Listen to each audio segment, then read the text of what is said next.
It's strange, the things that stick with you.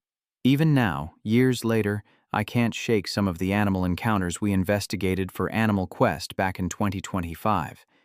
We saw some truly wild and intense things that year. One case, in particular, still haunts me. It was October 7th, 2016. The place was Wildwood Heights, a wealthy neighborhood in Boulder, Colorado. It was still dark, that pre-dawn quiet that seems to amplify everything. This upscale development, built just 5 years prior, was right on the edge of the Rocky Mountain foothills, all winding streets and modern homes backing onto open space. A woman named Lisa Hartwell, 33, a marketing coordinator, was starting her usual 5 a.m. jog. She'd moved there a couple of years earlier, drawn by the promise of mountain living with city conveniences. She was dedicated to her fitness, rising before dawn to get in her 5 miles before work. It was her sacred time, a chance to clear her head.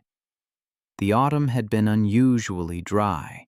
Wildlife officials had issued warnings about increased animal activity, as deer, elk, and their predators were being forced closer to human settlements for water. There had been several mountain lion sightings, but Lisa, well, she dismissed them as typical mountain living concerns. She kept running, same route, no deterrence, confident that her neighborhood streets were safe. Mountain lions, also called cougars or pumas, are North America's second largest wild cat.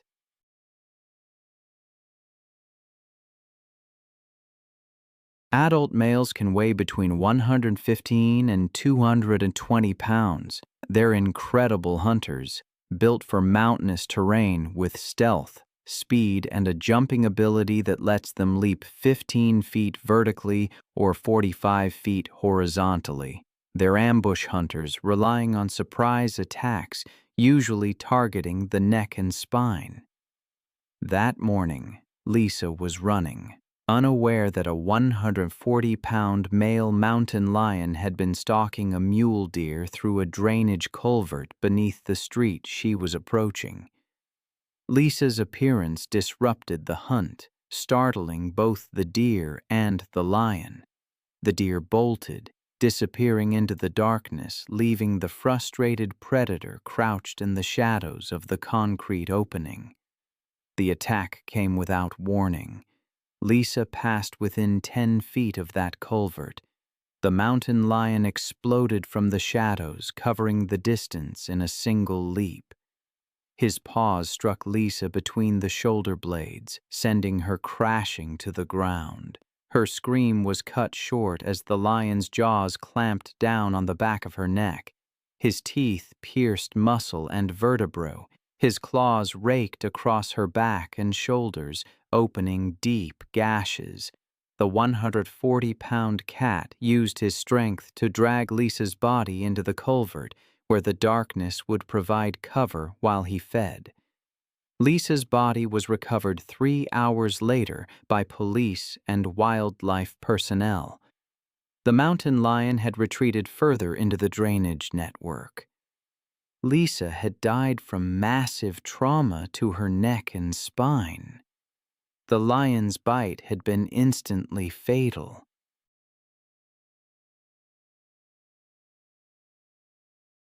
The investigation showed that Lisa had unknowingly interrupted the mountain lion's hunt. The mountain lion was tracked and euthanized the next day in the foothills above the neighborhood. Then there was Felicity Grant. It was August 19, 2017, when she arrived at Boulder County Open Space. It's a vast wilderness area, rugged terrain, diverse wildlife. It attracts outdoor enthusiasts, but it's also prime habitat for mountain lions and other dangerous predators. Felicity Grant, 39, was a fitness influencer from Denver with over 5,000 followers. She had planned her ultimate wilderness transformation experience. She was known for her entitled attitude and the belief that her fitness made her exempt from the rules. She'd already caused confrontations at the park entrance, berating a teenage park attendant for suggesting she read the safety guidelines, claiming someone of her fitness level didn't need advice from minimum wage employees. Park Ranger Tom Bradley had tried to brief Felicity on recent mountain lion activity when she applied for her permit. There had been multiple sightings, even aggressive encounters that had resulted in temporary trail closure, but Felicity became increasingly hostile, interrupting Tom repeatedly. There are moments when a story chills me to the bone, not because of supernatural horror, but because of the stark reality of nature's indifference. I read about a woman named Felicity who learned this lesson in the most brutal way imaginable.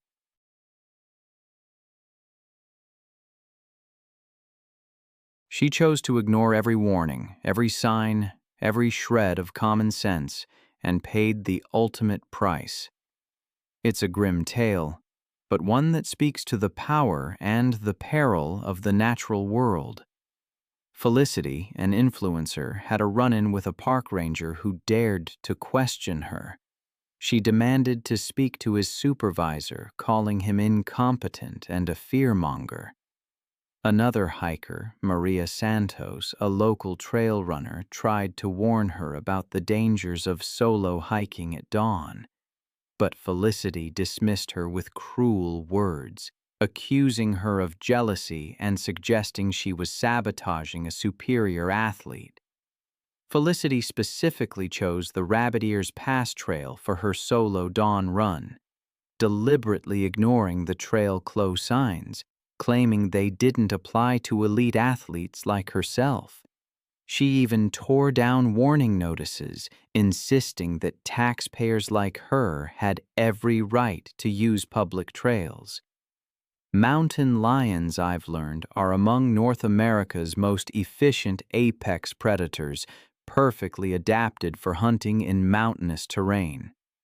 Adult males can weigh up to 180 pounds and Mia over 8 feet in length, with powerful hind legs capable of propelling them up to 40 feet in a single leap. Their retractable claws, measuring up to 4 inches, are designed for gripping prey, while their 4-inch canine teeth are perfectly positioned for delivering fatal neck bites that sever the spinal cord.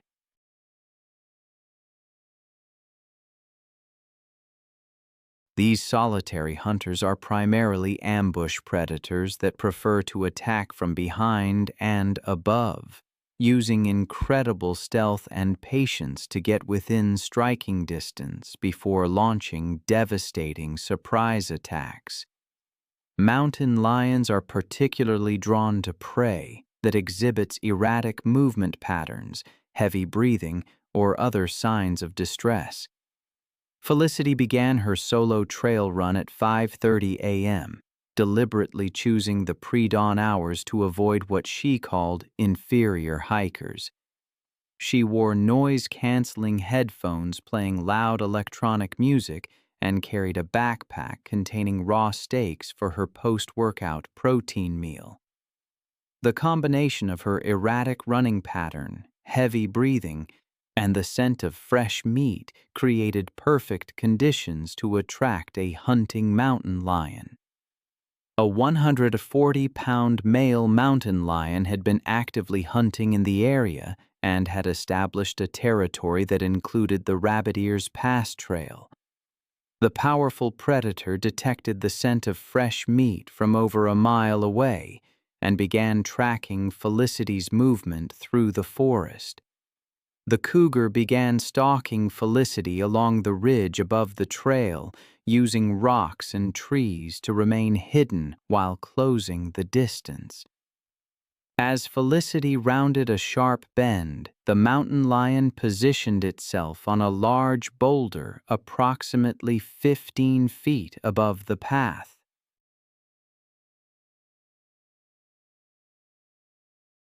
When Felicity passed below the boulder, completely unaware due to her loud music and arrogant belief that her fitness made her invulnerable, the mountain lion launched itself in a devastating aerial attack. The 140-pound predator struck Felicity from behind with tremendous force, his powerful hind claws raking down her back while his front paws wrapped around her shoulders and neck. The mountain lion's 4-inch canine teeth immediately found their target, clamping down in the back of Felicity's neck with surgical precision. Mountain lions kill their prey through a specific technique that targets the cervical vertebrae, and this male executed the attack with deadly efficiency. His powerful jaws applied crushing press of over 400 pounds per square inch directly to Felicity's spinal cord, severing the connection between her brain and body instantly. The bite penetrated deep into the neck muscles and fractured the vertebrae, causing immediate paralysis from the neck down. The cougar maintained his grip on Felicity's neck while using his powerful claws to secure his position. His hind legs continued raking down her spine and legs, opening deep wounds that bled profusely. Within 2 minutes, Felicity had died from a combination of spinal cord severance, massive blood loss, and suffocation caused by the crushing press on her neck and throat. The mountain lion then began dragging her body off the main trail toward a secluded area where he could feed undisturbed.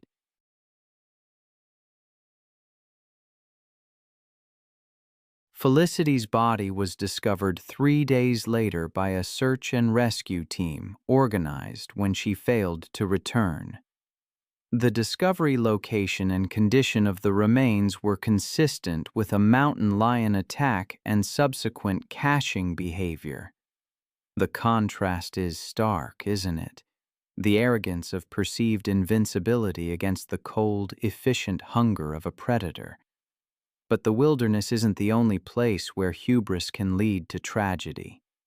It was December 3, 2014, and fluorescent lights cast harsh shadows across rows of kennels at the county animal shelter. Jennifer Walsh, 25 and halfway through veterinary school, moved between cages with a determined stride, believing every animal deserved a second chance. As a weekend volunteer, Jennifer had developed a reputation for advocating for the shelter's most difficult cases. While others focused on friendly, adoptable dogs, she gravitated toward the aggressive ones, animals marked with red cards indicating immediate euthanization. The dog that would cost Jennifer her life was Diesel, a 75-pound pit bull with a scarred muzzle and eyes that seemed to hold years of rage. He'd been surrendered after multiple bite incidents, including an attack on a neighbor's child requiring emergency surgery. The behavioral assessment was decisive. Too dangerous for adoption. Scheduled for euthanization on Monday, Jennifer had been watching Diesel for 3 days, looking for signs of the gentle soul she believed existed beneath his aggressive exterior.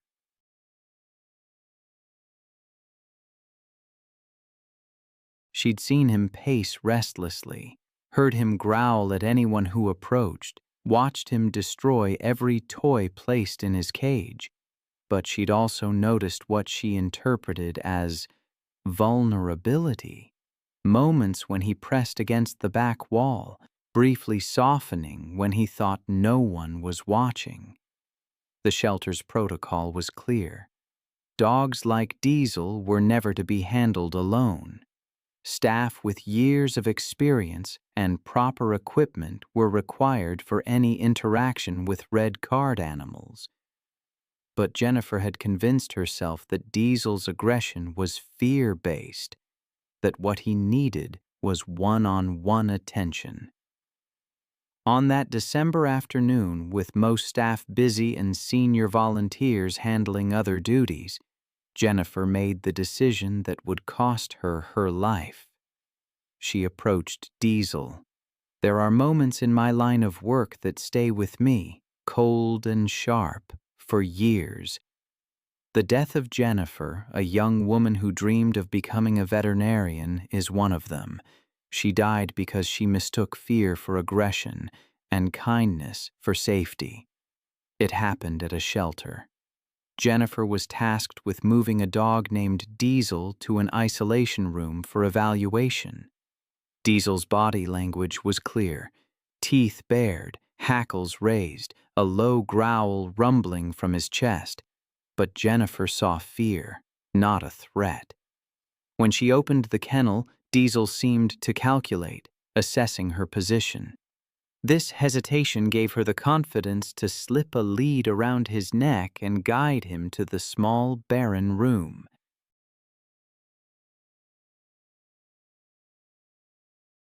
Inside, the space was only 8 by 10 feet, concrete walls, a metal chair, meant for safety but offering no escape.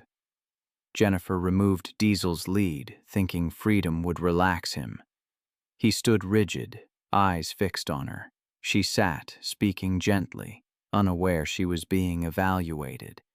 The attack came when she stood and took a step toward him, hand extended in what she thought was a peaceful gesture. But to Diesel, it was a threat. He launched himself across the room, 75 pounds of muscle and rage, jaws targeting her throat. Her scream was cut short as his teeth sank into her neck, severing major blood vessels. His jaws locked and he shook violently, tearing through tissue and bone. Blood sprayed the concrete walls as Jennifer's struggles weakened. Other volunteers heard her scream and rushed to the door, but it was locked. By the time they got inside, Jennifer lay motionless in a pool of blood. Diesel stood over her, muzzle stained red, eyes still burning.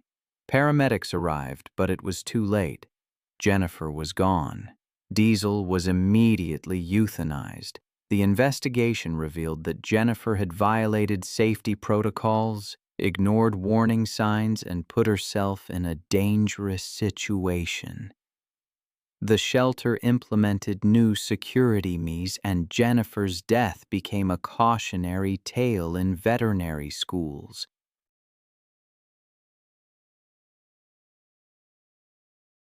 Her family established a scholarship in her name.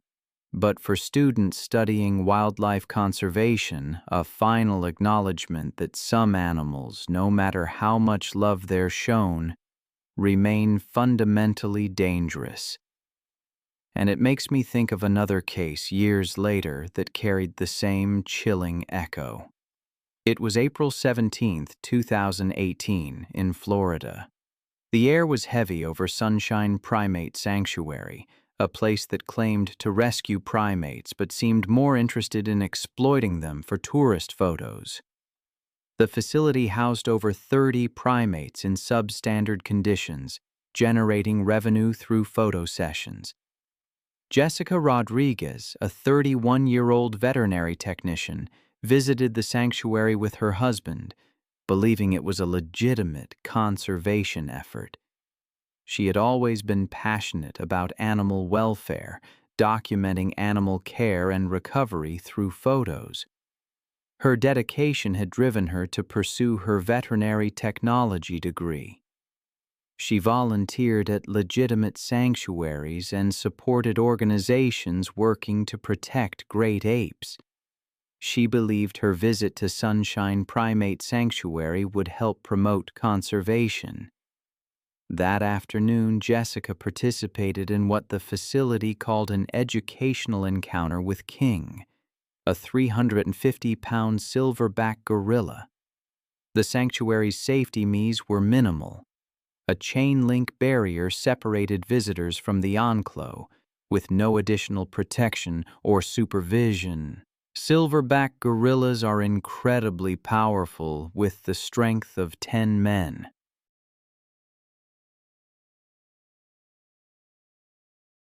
They are intelligent and emotionally complex, but also territorial and aggressive when they perceive a threat.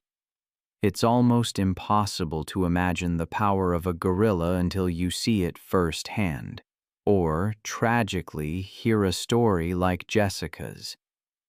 They can shift from calm to violent behavior within seconds.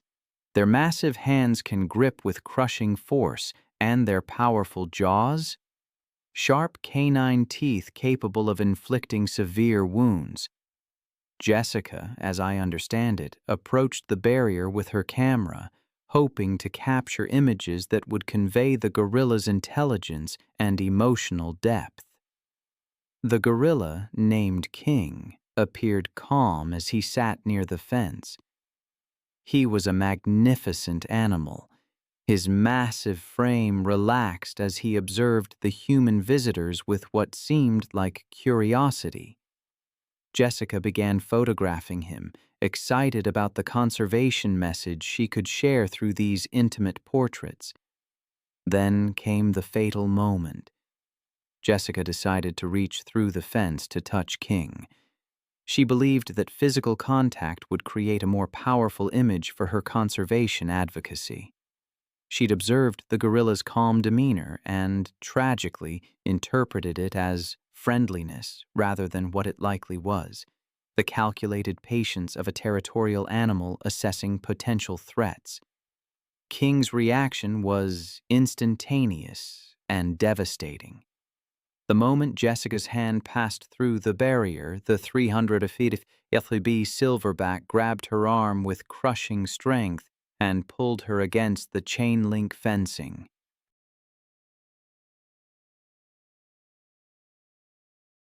I can only imagine Jessica's scream of shock and pain filling the facility as King's grip tightened with bone-crushing force. Carlos and other visitors tried desperately to free Jessica from King's grasp, but the gorilla's strength was far beyond human capability to overcome.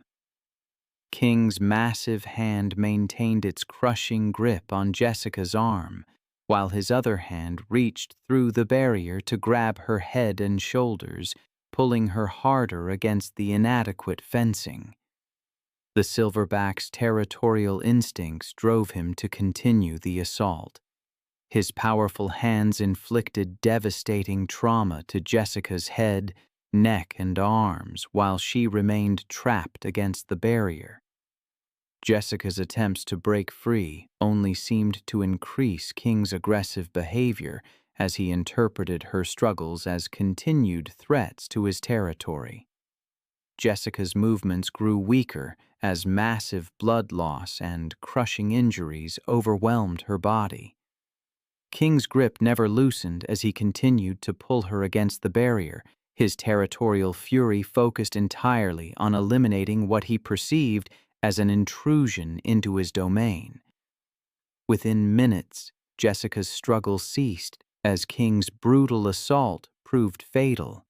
The massive gorilla maintained his grip on her lifeless form while displaying threatening behavior toward anyone who approached the enclave. Emergency responders arrived with tranquilizer equipment, but it was too late. Jessica was already dead from massive trauma.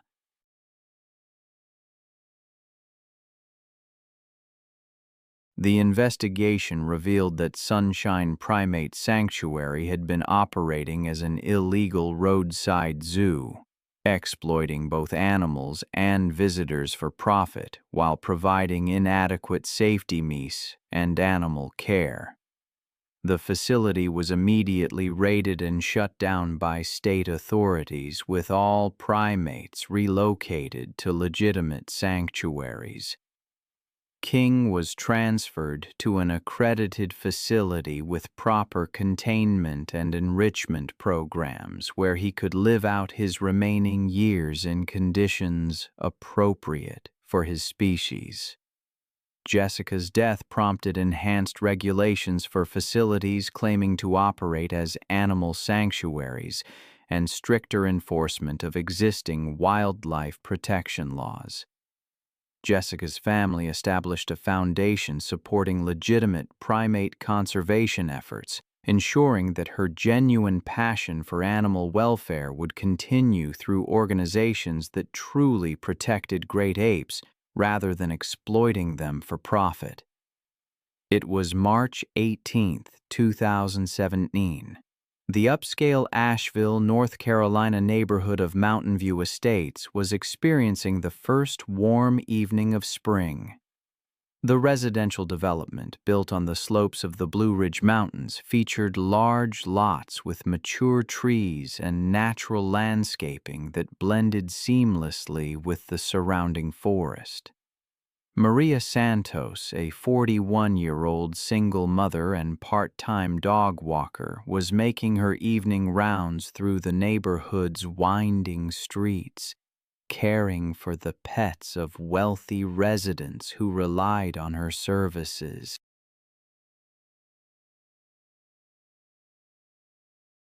Maria had been working as a professional dog walker for 3 years, building a loyal clientele among Mountain View Estates' affluent homeowners who appreciated her reliability and genuine love of animals.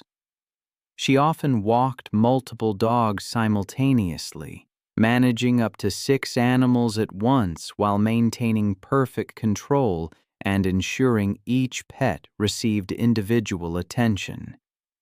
Maria's income from dog walking helped supplement her day job at a local veterinary clinic, allowing her to support her teenage daughter as a single parent. The Mountain View Estates development had been carved out of pristine mountain forest, with builders required to preserve mature trees and maintain natural wildlife corridors throughout the community. Recent construction of additional homes had disrupted established animal movement patterns, forcing bears, deer, and other wildlife to seek new routes through residential areas. The North Carolina Wildlife Resources Commission had issued warnings about increased bear activity in mountain communities, particularly as animals emerged from winter hibernation. Maria was aware of the wildlife warnings, but had never encountered any dangerous animals during her 3 years of walking dogs in the neighborhood. She carried pepper spray as a precaution and had received training on wildlife encounters from the local animal control office.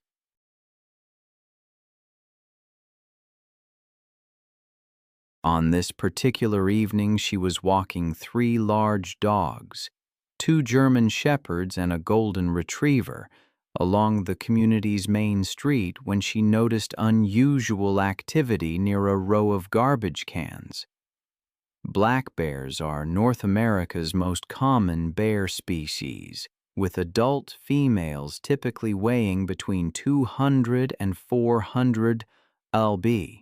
Mother bears with cubs are, as extremely protective and will attack any perceived threat to their offspring. I've seen what bears are capable of.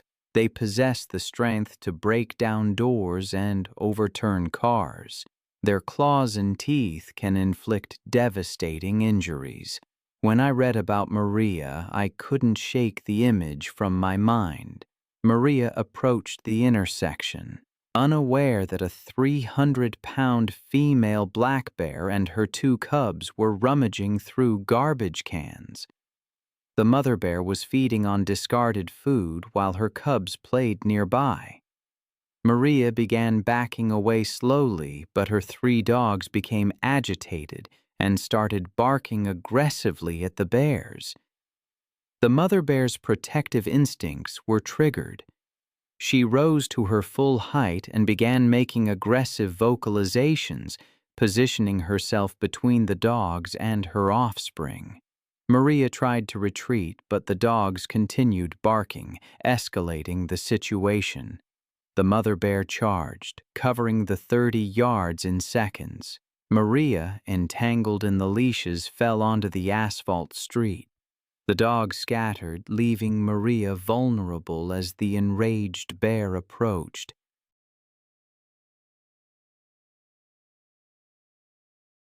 The bear's paws struck Maria's back and shoulders, driving her face first into the pavement.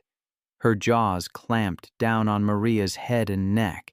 The bear's claws tore across Maria's torso and limbs, causing massive blood loss and tissue damage. Residents heard the commotion and called 911, attempting to scare the bear away. The mother bear eventually retreated with her cubs, leaving Maria motionless on the street. Paramedics arrived but were unable to save Maria, who had died from massive head and neck trauma. The investigation revealed that improperly secured garbage containers had attracted the bear and her cubs, creating the conditions for the fatal encounter. Wildlife officials determined that the bear had been acting defensively to protect her offspring. The mother bear and cubs were relocated to a remote mountain area. Maria's death prompted changes to waste management protocols, including the installation of bear-proof garbage containers and an early warning system for wildlife sightings. Then there's the story of Rebecca Martinez. It was October 15, 2016, and the Georgia sun was setting over her 10-acre property.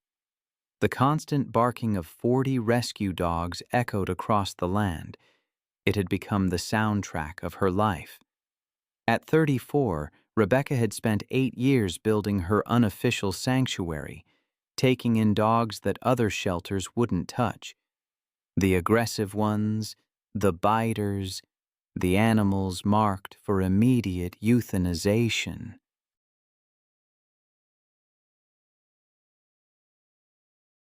Her recent divorce had left her financially strained and emotionally isolated, with only her dogs for company on the remote property. Rebecca's neighbors had grown used to the noise, though some whispered concerns about the woman who seemed to care more about dangerous animals than her own safety. She rarely left the property anymore, moving between enclos with hands scarred from countless bites, badges of honor in her mind. Friends who still visited noticed the changes in her. She'd grown thinner, more withdrawn, speaking more about her dogs than anything else. Her ex-husband had tried to warn her about the dangers, but Rebecca dismissed his concerns. The local veterinarian had stopped making house calls after one of the dogs had lunged at him through a fence gap. Even the feed delivery drivers had begun leaving supplies at the gate rather than approaching the main compound. The main enclos housed her 3 largest rescues: Rex, a 90-pound pit bull mix with a history of severe abuse; Titan, an 85-pound Rottweiler cross; and Scar, a 75-pound mixed breed whose face told the story of his fighting past. What Rebecca didn't realize was that these 3 had been forming an alliance over the past few weeks, establishing a hierarchy that put them at odds with anyone who came between them and food. The warning signs had been there. The 3 dogs had begun sleeping closer together, sharing food bowls and displaying coordinated territorial behavior when other dogs approached.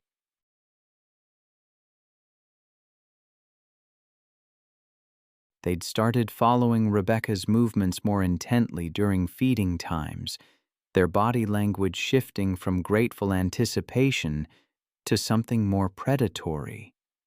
But Rebecca, exhausted from managing 40 animals alone and emotionally invested in seeing progress. I've always found it unsettling how quickly things can turn, how a familiar routine, a sense of safety, can shatter in an instant. It makes you wonder about the unseen threads that hold our world together and how easily they can be severed. Consider Rebecca. She rescued dogs, giving them a second chance at life, a sanctuary where they could heal. But one evening, That sanctuary became a death trap. Rebecca had done her feeding routine thousands of times, but on this particular evening the air felt different, charged with something more than just humidity. As she unlatched the gate and stepped into the enclosure, her boots slipped on the muddy ground. She stumbled, and the buckets crashed, spilling kibble across the dirt. Rex, a 90-pound dog she had rescued, was the first to move, but something in his eyes shifted. She wasn't the woman who had saved him anymore. She was competition. The attack was sudden and brutal. Rex slammed into her chest, his jaws clamping down on her shoulder. Titan and Scar joined in, their pack instincts overriding years of rehabilitation. For 10 minutes, the dogs attacked, their growls mixing with Rebecca's weakening cries.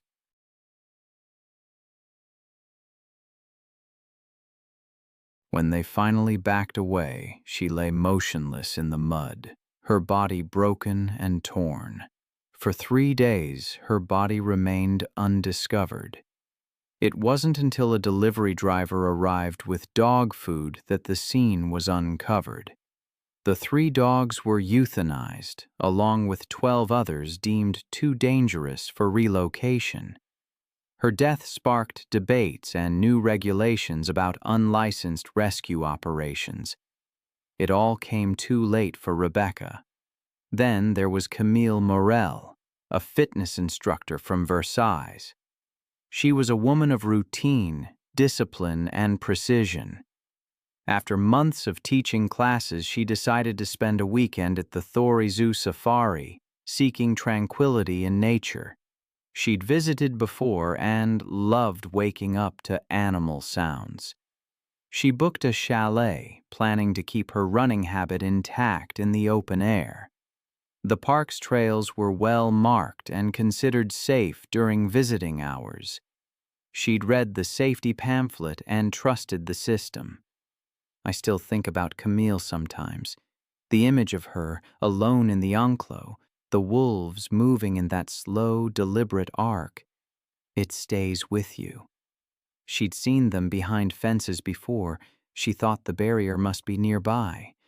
But it wasn't. She was jogging along, assuming the path looped safely back. By 7:20 a.m., she'd gone nearly half a mile, the road dipping slightly, pine trunks on either side. Unknowingly, she crossed into the wolf enclosure.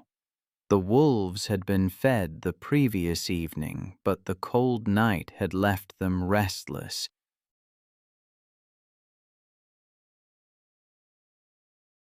Three of them, the dominant male and 2 others, were near the northern edge, stirred by the scent of a human. The zookeeper in the observation tower saw her, this lone jogger, and radioed for confirmation that the route was clear. Seconds later, the awful realization: she was inside the enclosure. He shouted into the radio for a patrol, but before anyone could answer, the wolves moved. At first, they didn't charge. They emerged slowly, low to the ground, tails stiff, heads aligned. Camille slowed, confused, not yet panicked. Then they began advancing in that slow, deliberate arc, and she froze. Turning, she saw the empty gravel behind her and started to jog back, faster this time. The wolves matched her pace, then accelerated, their paws thudding against the dirt. She broke into a sprint. The zookeeper watched as she glanced back at the wolves. Near a drainage trench, her foot caught on the uneven gravel, and she fell hard. Before she could push herself up, the lead wolf clamped down on her right thigh, pulling her backward. She twisted, trying to kick free, but another wolf lunged at her shoulder. Her scream carried across the enclosure, high and ragged. The zookeeper sounded the alarm and radioed the rangers. The response vehicle was rerouted, delaying their arrival to just under 10 minutes. 2 more wolves joined, surrounding her as she tried to crawl toward the ditch. The lead wolf released its grip and bit higher, its teeth sinking into her hip.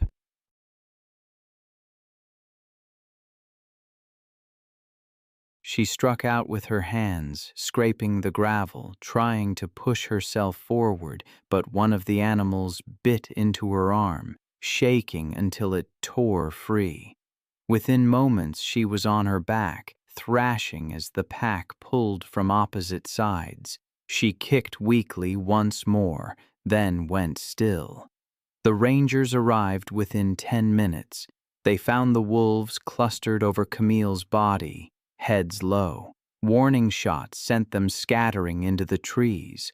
2 rangers approached while another called for a tranquilizer team.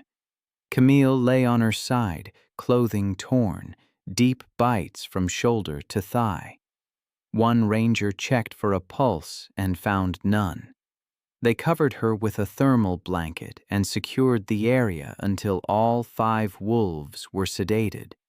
The autopsy confirmed death by exsanguination, massive blood loss due to multiple deep lacerations, and crushing trauma to the limbs. Her body was transported under escort. That afternoon, Camille's family filed a civil lawsuit against the Thori Zoo Safari, alleging gross negligence and breach of safety protocol.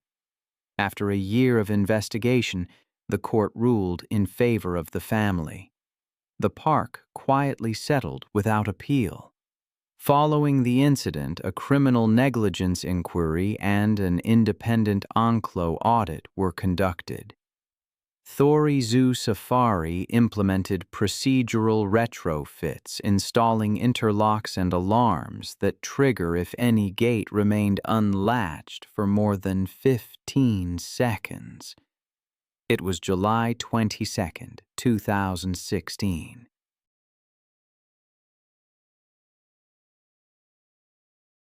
The Oklahoma sun beat down on the dusty grounds of Wild Art Big Hat Sanctuary, a privately owned facility nestled among rolling hills 30 miles outside Tulsa.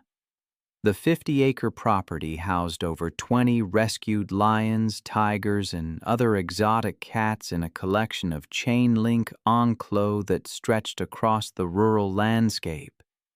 The afternoon air shimmered with heat, the distant sounds of roaring and pacing echoing as the cat sought shade.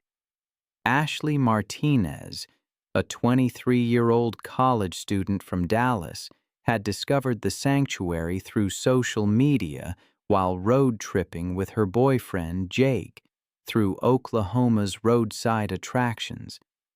Ashley was constantly seeking unique photo opportunities, having grown up taking pictures at every family vacation and special event. Her phone was filled with daredevil shots from cliff edges, abandoned buildings, and extreme sports activities. Ashley had grown up in suburban Dallas as the youngest of 3 sisters, developing a competitive streak that drove her to constantly push boundaries and seek attention. Her psychology major at Texas Tech University had given her confidence in reading people and situations, but her academic knowledge didn't extend to understanding animal behavior. That afternoon, Ashley and Jake paid the sanctuary's fee for a close encounter experience that promised visitors the chance to observe big cats during feeding demonstrations and educational presentations.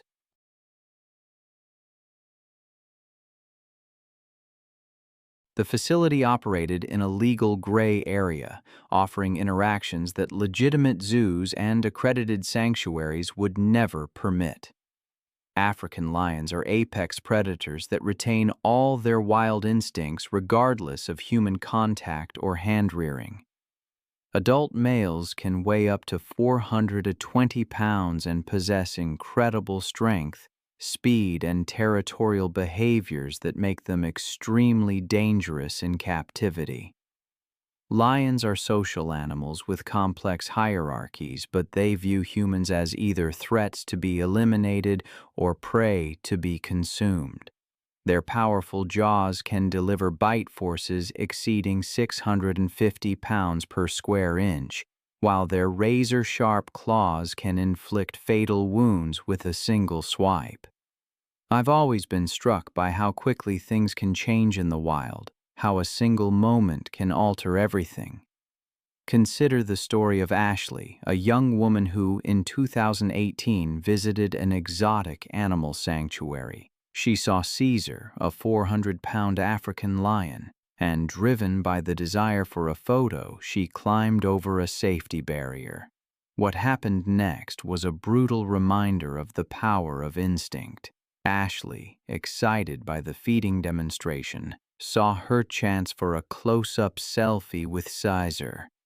She asked her friend to distract the sanctuary owner while she climbed over the 4-foot chain-link fence. The lion, initially calm, watched her approach, but as she crouched down to take the photo, Caesar's demeanor shifted.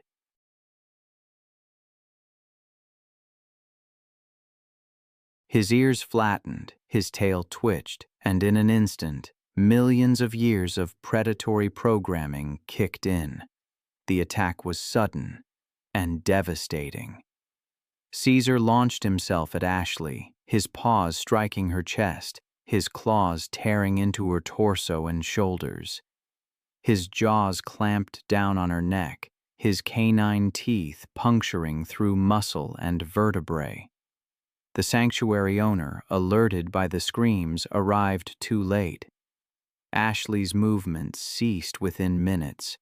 The aftermath revealed the facility was operating without proper permits and insurance, violating safety regulations.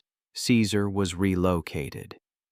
Ashley's death prompted enhanced safety education at her university and stricter regulations for exotic animal facilities. I find myself dwelling on the story of Giovanni, a detail that haunts me still. Imagine, frozen in fear, his clients watching him collapse, a pool of blood spreading around his collar. A scream, a desperate swing of a torch, driving back the juvenile wolves. But it was too late. His chest moved once, then stilled. That tragic incident in Aosta, the fatal wound caused by a freak twist as the wolf attacked. It serves as a stark reminder of the unpredictable power of nature. The authorities ruled it a food-provoked escalation, a grim conclusion to a life cut short. 5 days later, Giovanni was buried. Then there's the story of the Lawson family. On July 15, 2016, they arrived at Sundarbans National Park in West Bengal, India.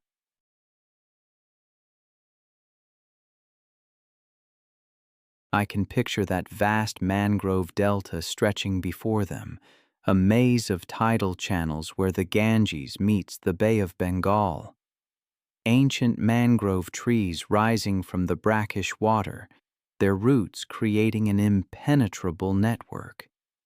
A UNESCO World Heritage Site, but also one of the world's most dangerous ecosystems, teeming with saltwater crocodiles and venomous snakes. Genevieve Lawson, a real estate agent from London, insisted on the most expensive tour.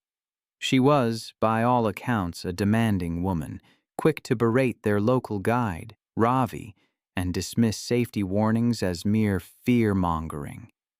Her husband, David, tried to calm her, while their teenage children, Emma and Jake, watched uncomfortably. Ravi, despite his years of experience, felt intimidated by her threats of negative reviews. The boat was equipped with safety barriers, but Genevieve saw them as obstacles to the perfect jungle photographs she craved. The Sundarbans are the hunting grounds for the world's largest population of Bengal tigers, apex predators uniquely adapted to this aquatic environment. Unlike their mainland cousins, these tigers are exceptional swimmers, and have a chilling willingness to hunt humans in water. Weighing up to 400 pounds and measuring over 10 feet long, they possess teeth capable of crushing windpipes in seconds. Their camouflage is perfect among the shadows of the mangrove forest. During the afternoon tour, Ravi spotted fresh tiger tracks along the muddy shoreline.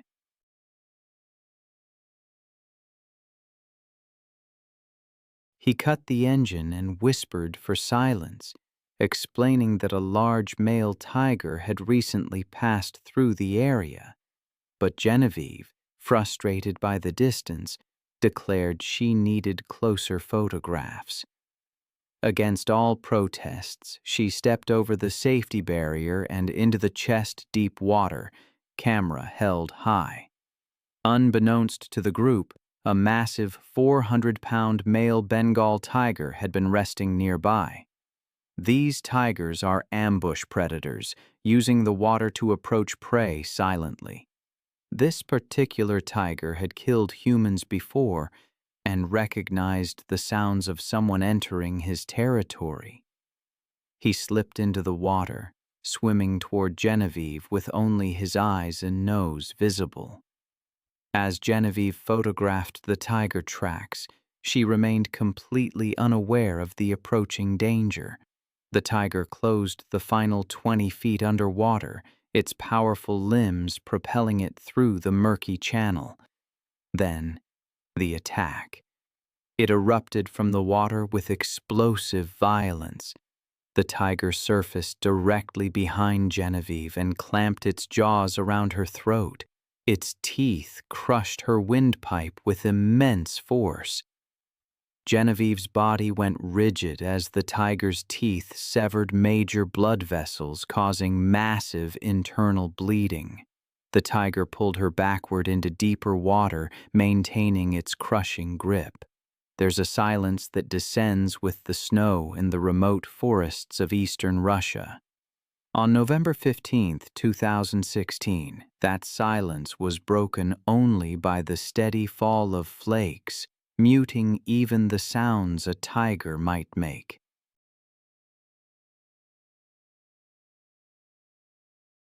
That day, a forestry worker named Nikolai Baranov vanished. His last radio check-in was brief, routine, giving no hint of the silence and blood to come. Nikolai, a 52-year-old, had spent most of his life in those forests, managing patrols near the Cody Allen Mountains. He monitored traps, logging boundaries, and poaching activity. He lived alone, his life attuned to the rhythm of the woods. That week, he was surveying a hunting reserve after reports of wolves nearing villages. He rode out on his snowmobile before dawn, a canvas bag packed with essentials. He preferred working alone, claiming a second engine scared off wildlife. His assignment was simple: document animal tracks after the first full snow. Wolves had been increasingly active, driven from higher ground by a decline in wild boar numbers. Here, they could travel up to 20 miles in a single night, hunger driving them across the frozen ground. Their diet shifted with the seasons: deer in autumn, carrion, smaller mammals. In the hard months of winter, when prey vanished beneath ice or snow, instinct sometimes blurred into desperation. Locals warned of animals following sled trails at dusk. Nikolai heard the same warnings that morning, but didn't take them seriously. He checked his flare gun but left his rifle behind, citing its weight. By noon, the weather shifted rapidly, with gusting snow and dropping visibility. His supervisor made several unanswered radio calls, assuming battery failure from the cold.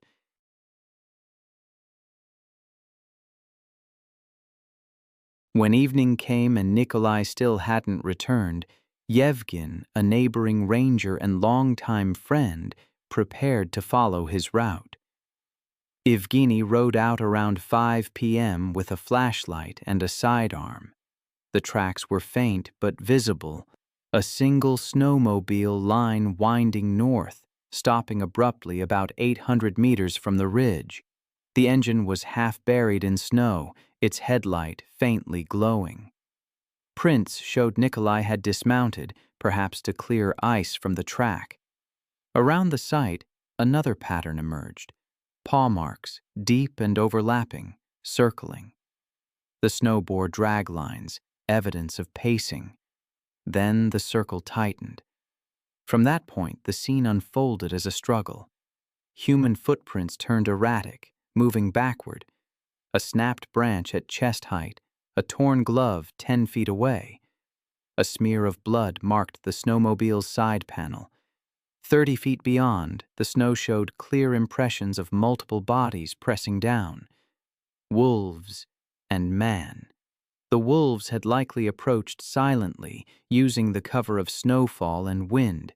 Initial bites were to the legs, pulling him down. Blood spray against nearby birch bark indicated arterial injury within seconds. As the attack progressed, the evidence suggested coordinated movement. Bite patterns indicated coordinated restraint from multiple angles. His jacket was shredded along the spine, showing where one animal had clamped onto his back while another tore at the neck. Boot prints ended mid-stride, replaced by drag marks.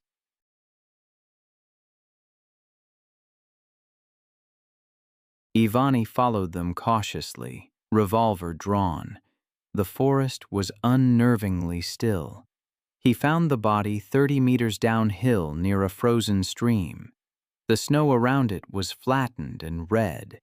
The wolves had likely fed briefly before retreating. Later investigations showed at least 4 individuals, 2 larger adults, 2 smaller juveniles. Evgeny radioed the base immediately. It took nearly an hour for a snow vehicle to arrive, by which time darkness had swallowed the clearing. The men lifted the body onto a tarp, careful not to disturb the bite patterns for analysis. The stench of blood lingered even in the cold. The pack didn't return, but distant howls echoed as the rescuers secured the area. Nikolai's remains were taken to Dalner for examination. Autopsy confirmed catastrophic blood loss with multiple punctures to major vessels and crushing trauma to the neck vertebrae consistent with a fatal bite. Time of death was estimated shortly after the onset of the attack. The official report listed predatory behavior exacerbated by winter scarcity. Specialists noted that 2016 saw an unusual decline in prey density across the region. The incident received a single mention on regional news framed as a tragic encounter during severe weather. There was no footage, only photographs from the recovery team that were never released publicly. The Sunset Lakes community in Florida had an unexpected problem. Alligators. They'd been drawn in by a reliable food source, ducks being fed by residents.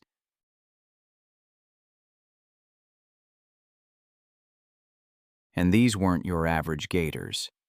Adult males can reach 14 feet and weigh over 1,000 pounds, with jaws capable of exerting 3,000 pounds of pres per square inch. It's a force of nature that has remained virtually unchanged for over 200 million years.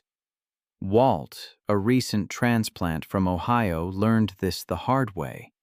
He'd moved to Florida to enjoy the year-round outdoor life, buying a home with water access where he could fish and feed the ducks. His evening routine involved sitting on his patio, watching the sunset and tossing breadcrumbs to the waterfowl. One evening, Walt noticed his fishing lure was tangled in some vegetation near his dock. He waded into the knee-deep water to free it, something he'd done many times before without incident. But this time was different.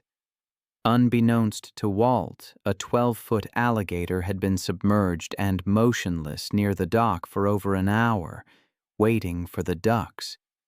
As Walt reached for his lure, the alligator exploded upward with devastating force, its jaws clamping down on Walt's right leg. The bite fractured his femur and severed major arteries. The alligator then initiated its signature death roll, spinning violently in the water, pulling Walt into the canal. The alligator dragged Walt toward the deeper center, where its superior swimming ability made escape impossible. Within minutes, Walt's movements ceased. Emergency responders arrived quickly, but it was too late. The alligator had already retreated with Walt's body.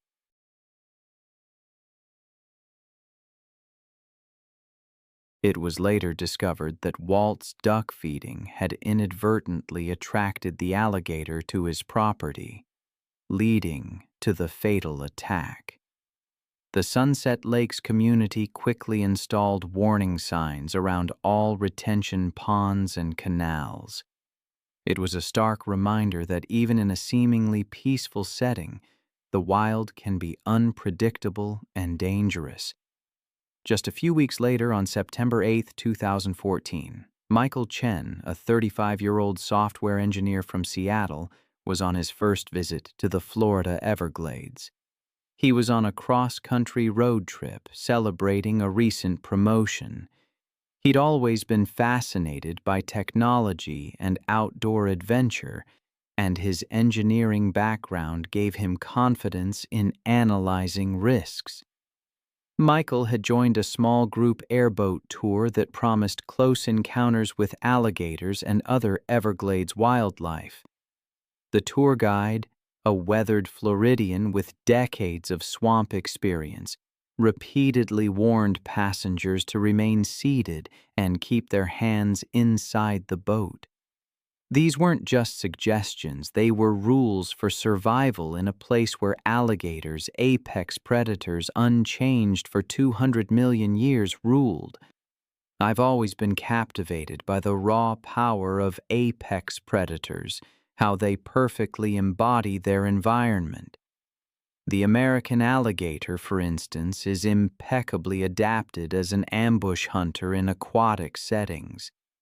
Adult males can reach up to 14 feet in length and weigh over 1,000 pounds.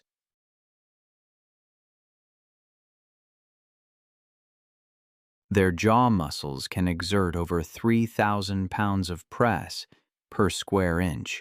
They can launch themselves partially out of the water with explosive force, and they see any movement near their territory as either prey or a threat. I remember reading about a particularly tragic incident that underscores this point.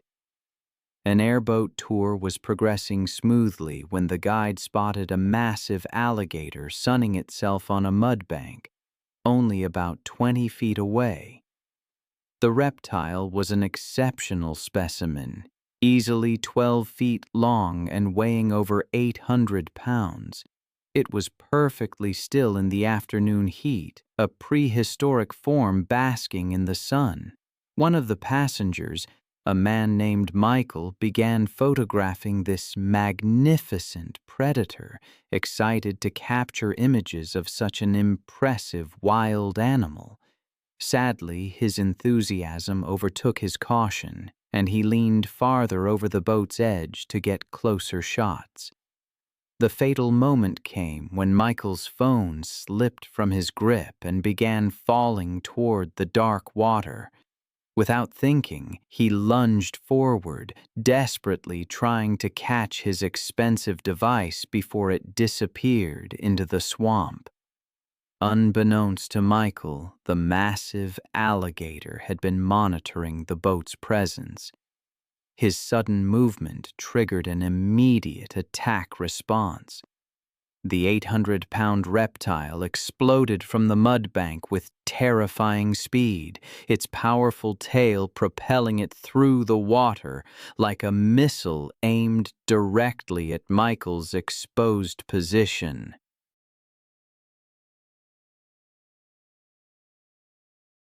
The alligator's massive jaws clamped down on Michael's outstretched arm with bone-crushing force. The bite press instantly shattered bones and severed major arteries. Michael's scream of shock and pain echoed across the swamp as the reptile's momentum pulled him completely over the side of the airboat and into the murky water. The tour guide and other passengers grabbed desperately at Michael's legs, trying to pull him back into the boat, while the alligator maintained its crushing grip on his arm. The alligator immediately began its signature death roll, spinning rapidly in the water while maintaining its devastating grip. Michael's struggles grew weaker as the combination of massive blood loss, crushing injuries, and drowning overwhelmed his body. The alligator's grip never loosened as it continued the death roll with mechanical precision, each rotation causing additional trauma while ensuring its prey could not escape. Within minutes, Michael's movement ceased as the alligator's brutal assault proved fatal. The massive reptile dragged his body into deeper water, where it disappeared beneath the surface with its kill. Emergency responders arrived within the hour, but Michael's body was not recovered until the following day, when wildlife officials located the massive alligator and retrieved the remains. The tour company immediately implemented physical barriers around all passenger seating areas and enhanced safety briefings for future tours.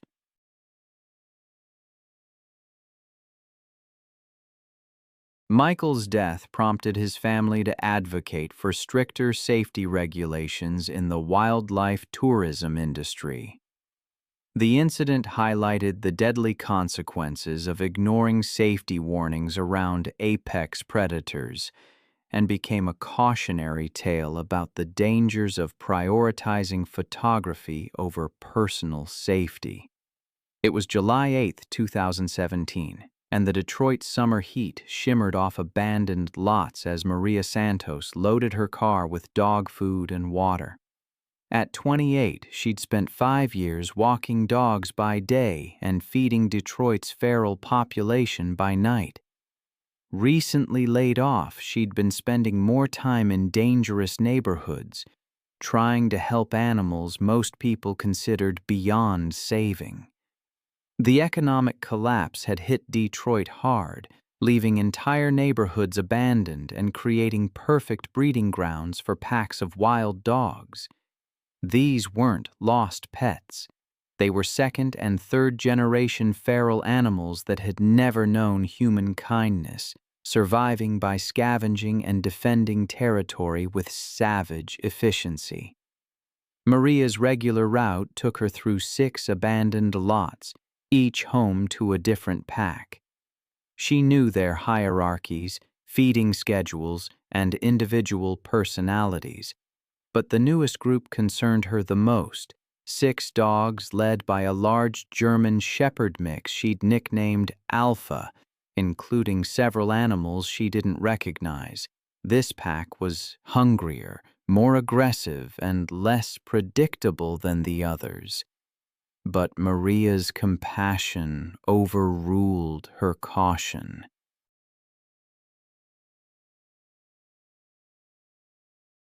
These animals needed help, and she was the only one willing to provide it. As twilight settled over the abandoned neighborhood, Maria parked near the lot where Alpha's pack had made their home. The area was a wasteland of broken concrete and waist-high weeds, perfect cover for animals that had learned to hunt and hide. Maria had been feeding this pack for 3 weeks, always maintaining a safe distance. But tonight felt different. The dogs seemed more agitated, their movements more coordinated, their attention more focused on her than the food. What she didn't realize was that pack dynamics had shifted with the addition of 3 new dogs, animals that saw humans not as providers but as competitors. Alpha emerged from the shadows first, his 80-pound frame moving with predatory grace. Behind him came the others, a scarred pit bull mix, 2 smaller dogs and 3 newcomers whose breeds were impossible to determine. Their eyes reflected the dim streetlight like mirrors. Maria began distributing food as always, tossing handfuls of kibble in different directions to prevent fighting. But tonight, the strategy backfired. Instead of dispersing to eat, the dogs began to. It's chilling to think about how quickly a familiar animal can revert to instinct. I remember reading about Maria, a woman in an abandoned neighborhood who was known for feeding a pack of stray dogs. She thought she was helping them, offering them kindness. But one day, that kindness turned to tragedy.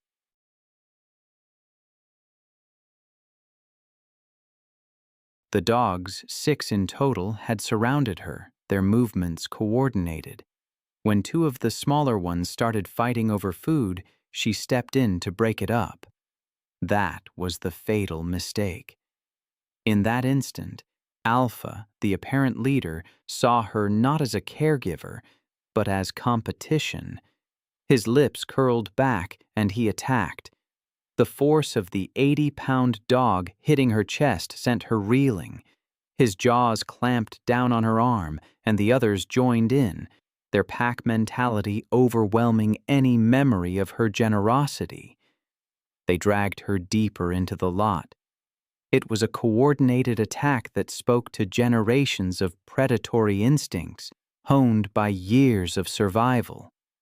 These weren't pets gone bad. They were wild animals who had learned to see humans as either threats or prey. By the time they finally backed away, Maria was gone. It took 3 days to capture the dogs, and they were euthanized. Rehabilitation was impossible. That story always makes me think of how easily we can misjudge our place in the natural world.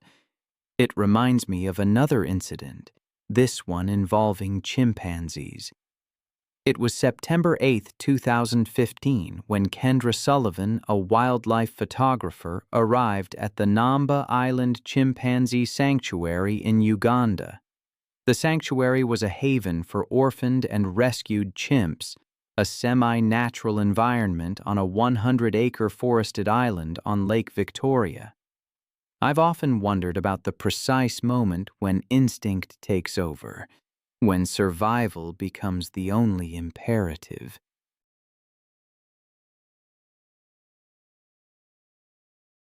In the case of Kendra, that moment arrived with a force of 300 pounds per square inch, the pres of a chimpanzee's bite. It fractured the bones in her forearm instantly. I can only imagine the horror, the sheer powerlessness she must have felt.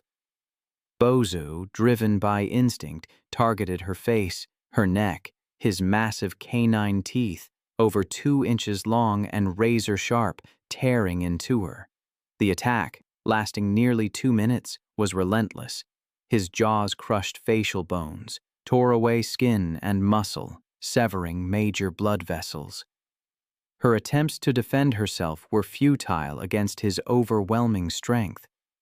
Her free hand was severely mutilated, several fingers crushed.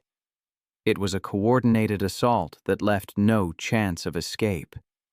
Peter Sully's intervention with high-press water hoses managed to drive Bozo away, but by then the catastrophic damage was done.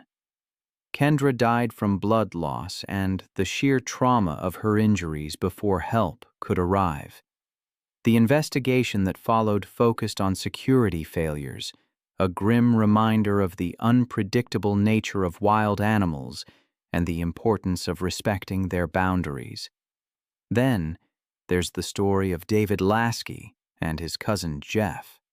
February 9, 2014, near Lang, Saskatchewan.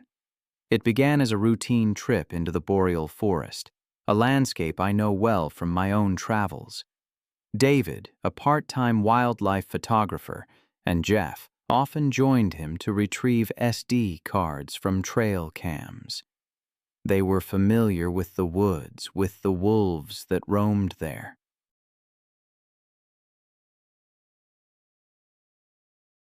They'd heard distant howls before, but never close. David believed wolves avoided humans by instinct. Their plan was simple: a short snowmobile ride, a quick hike to the cameras, and back before dusk. Wolves in that region were typically gray, thick-coated animals, averaging about 90 pounds. They moved in coordinated packs, relying on patience and strategy rather than speed. Under normal circumstances, they avoided people, focusing on deer and moose. Dressed in insulated gear, carrying only a single red flare for safety, they set out. By 9:30 a.m., they parked their snowmobile and began walking through the packed snow. At first, everything seemed normal. They reached the first camera, swapped the SD card. Around 10:15, as they crossed a creek, Jeff slipped on a patch of ice. David crouched to help him up. That's when they noticed movement among the trees. The animals stood still at first, only their eyes catching the light. Jeff shouted, waving his arms, trying to scare them off. But the wolves didn't run.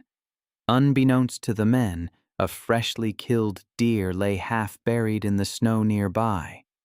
The pack was food-stressed, defending their kill rather than hunting. They began to fan out slowly, forming a loose semicircle. David tried to rease his cousin, muttering that they were just curious, that noise would drive them away. But even as he spoke, one of the wolves lowered its head and started advancing.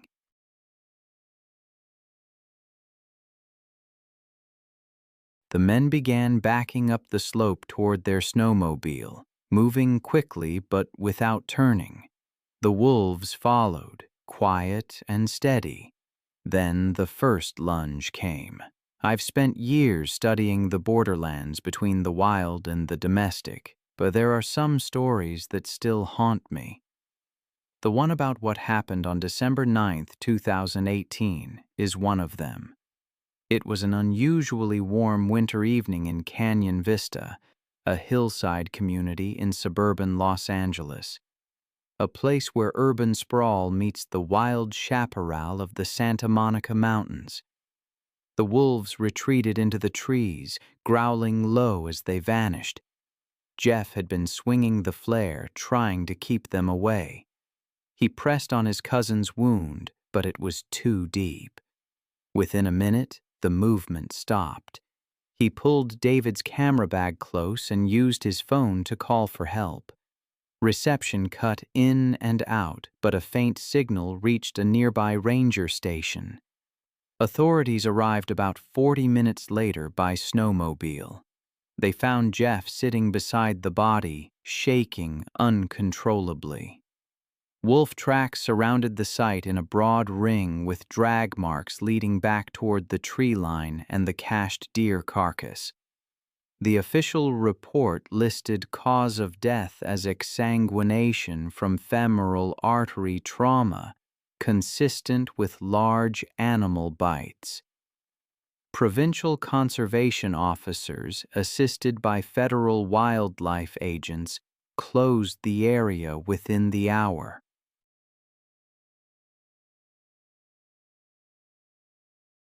Samples were taken from bite margins for DNA analysis, and the implicated pack was later trapped and relocated to a remote management zone north of Reindeer Lake. Wildlife biologists suggested the wolves had been defending a food cache, not actively hunting, but the distinction mattered little to those who saw the aftermath.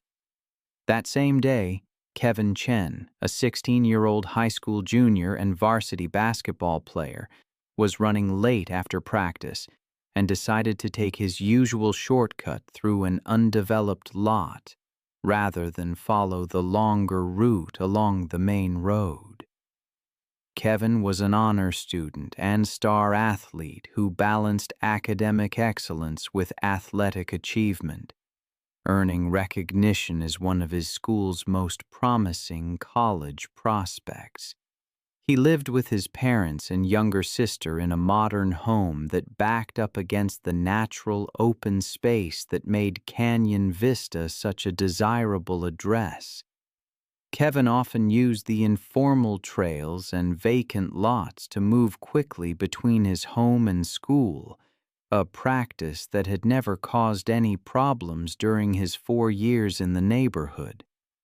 The Canyon Vista area had been experiencing increased wildlife activity following a series of devastating wildfires that had burned thousands of acres in the surrounding mountains. The fires had displaced numerous predators, forcing them to seek new territory and food sources in areas they had previously avoided.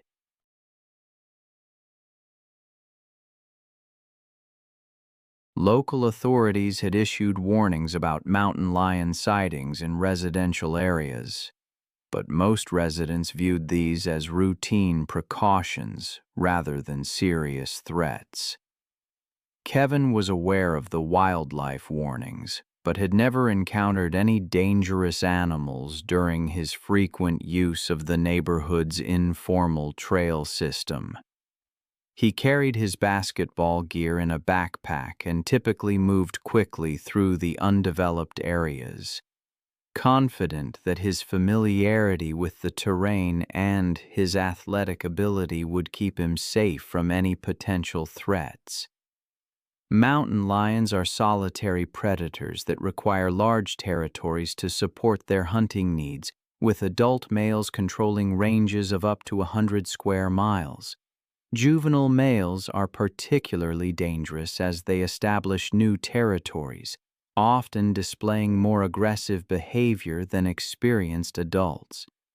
These young cats are less skilled at hunting natural prey and may target easier victims, including domestic animals and occasionally humans.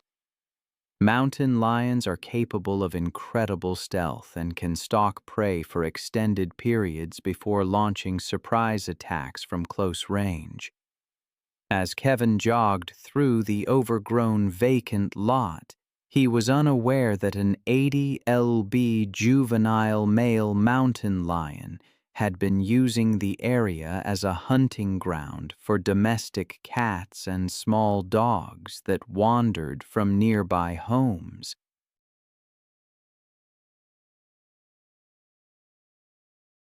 The young cat had been displaced from his natal territory by an older, more dominant male, and was desperately seeking to establish new hunting grounds that could support his survival.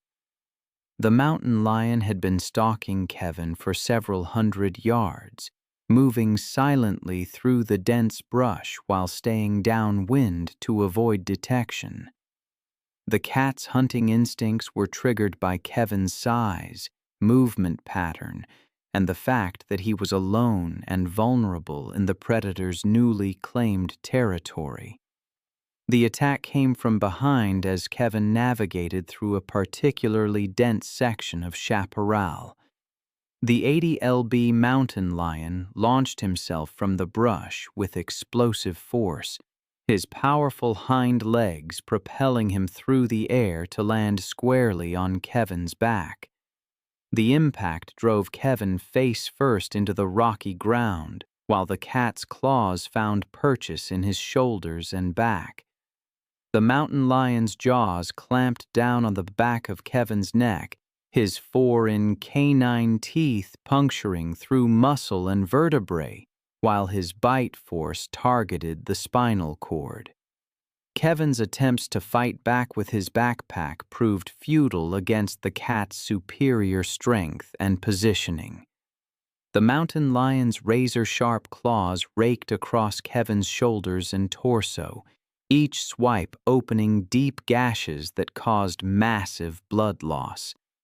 Kevin's screams for help echoed through the hillside community, alerting residents in nearby homes to the emergency unfolding in the vacant lot.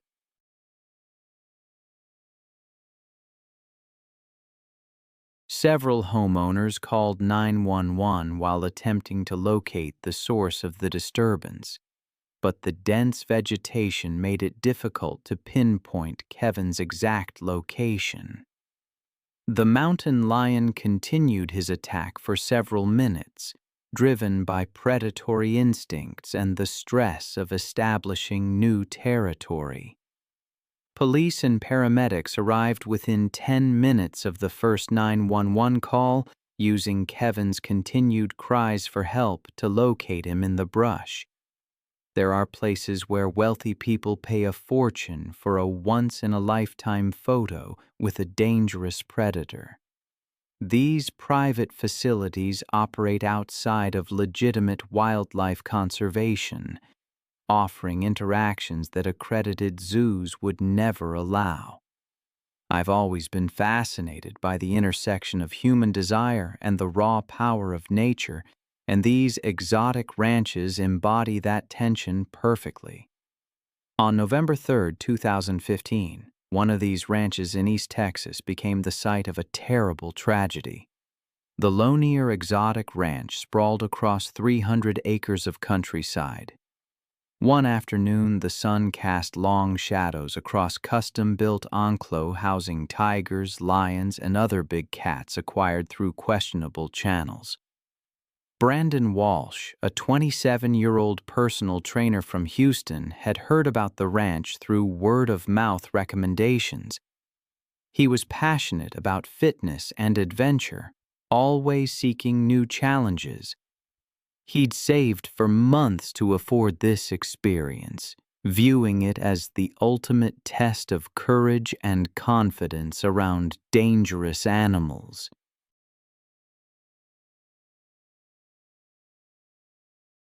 Brandon had built his personal training business through dedication, developing a reputation for helping clients overcome their fears and achieve seemingly impossible fitness goals.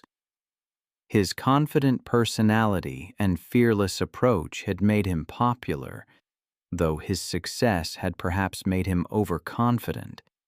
That afternoon, Brandon paid the ranch's exorbitant fee for a private photo session with Sasha, a 300-pound female Bengal tiger who had been hand-raised from a cub. The ranch owner, a former circus trainer with decades of experience handling big cats, agreed to supervise the session, repeatedly emphasizing the extreme dangers involved.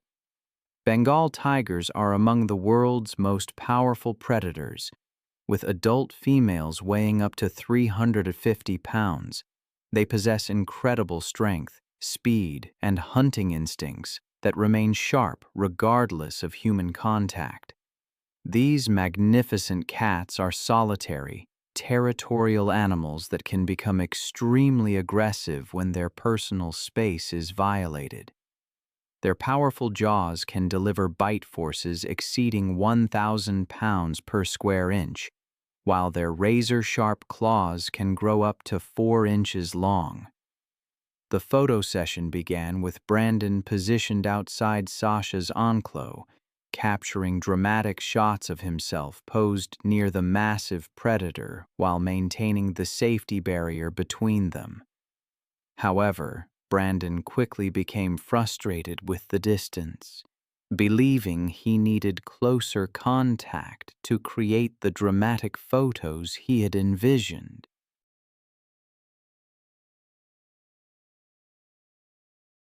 He convinced the ranch owner to allow him closer access to Sasha, arguing that his physical conditioning and confident energy would keep the tiger calm. Against his better judgment and all established safety protocols, the owner agreed to let Brandon enter a smaller holding area adjacent to Sasha's main enclave. The holding area was separated from Sasha's territory by only a chain-link barrier, bringing Brandon within arm's reach of the massive predator. Brandon began posing for his camera, which was mounted on a tripod and set to take photos automatically.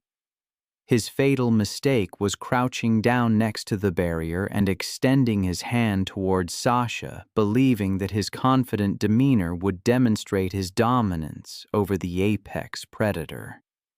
The tiger's ears flattened slightly against her massive head, and her tail began twitching with increasing frequency. Sasha's attack was swift and devastating.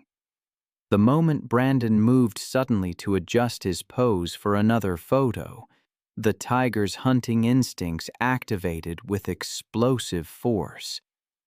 Sasha launched herself at the barrier with tremendous power, her massive paws striking the chain-link fencing, while her razor-sharp claws found purchase on Brandon's extended arm. The tiger's incredible strength pulled Brandon against the barrier, while her powerful jaws snapped at his position through the fencing.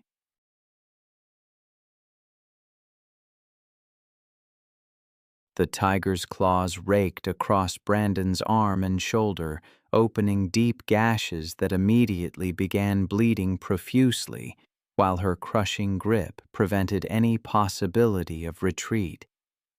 The ranch owner rushed to intervene, using emergency protocols to distract Sasha and force her to release her grip on Brandon. However, the tiger's claws had already caused catastrophic damage to Brandon's arm and shoulder, severing major arteries and causing massive blood loss that quickly overwhelmed his system. Brandon collapsed from shock and blood loss within minutes of the attack, his physical conditioning proving useless against injuries that no human could. I've seen what desperation can do, how easily it can erode judgment. It's a lesson etched in the tragic story of Tommy Rodriguez, a man whose financial woes led him down a path that ended in unimaginable horror. He ran puppy mills, you see, but it was the way he tried to cut corners that ultimately cost him everything. August 19th, 2013. The Missouri heat was heavy, thick with the stench of neglect that clung to every corner of Tommy Rodriguez's illegal breeding operation. He was 45, and for over a decade he'd been running these mills, but the money was tight, forcing him to make choices that would prove fatal. His 20-acre property was a labyrinth of makeshift kennels in converted sheds, housing nearly 80 dogs in various states of breeding and neglect.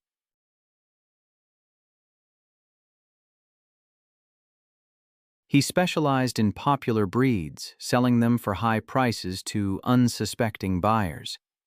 But the real money, I learned, came from the security he employed. 4 massive dogs patrolling the perimeter, 2 cane corsos, each weighing over 120 pounds, and 2 mastiff mixes tipping the scales at nearly 140. These weren't pets. They were weapons, trained to be aggressive, acquired from a defunct fighting operation. The financial press that ultimately led to Tommy's demise had been building for months. Veterinary bills, feed costs, and facility maintenance had eaten into his profits.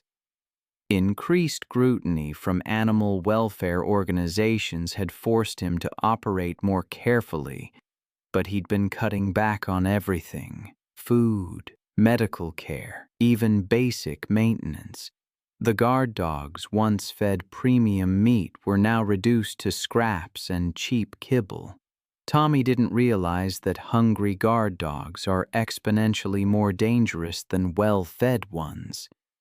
Hunger sharpened their predatory instincts, made them more territorial, and reduced their tolerance for human presence. The dogs had been showing signs of increased aggression for weeks. They'd begun fighting among themselves over food, marking territory more aggressively and showing less deference to Tommy's commands. A smart operator would have recognized these warning signs, but Tommy was desperate, distracted, and dangerously overconfident.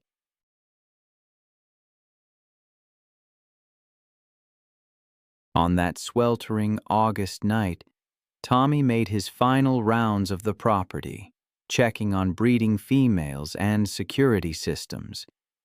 It was past midnight, and the Missouri countryside was silent except for distant barking and the hum of inadequate ventilation fans. He carried a flashlight and a metal rod for moving aggressive animals, but his attention was focused on financial calculations rather than the danger lurking in the shadows. The guard dogs had been without food for 3 days, not by design but because Tommy had been too busy dealing with the sick litter to maintain their feeding schedule. Their hunger had reached a critical point where survival instincts overrode years of conditioning. They were no longer guard dogs protecting property. They were predators looking for their next meal. Tommy's mistake was approaching the area where he kept the guard dogs without proper precautions. Normally, he would have fed them first, ensuring their compliance before entering their territory. But financial stress and exhaustion had made him careless, and he walked directly into their domain, carrying nothing but a flashlight and false confidence. The attack began when Brutus, the larger cane corso, emerged from the shadows near the feeding area. His 125-pound frame moved with surprising silence, his massive head lowered in a hunting posture that Tommy should have recognized as a threat.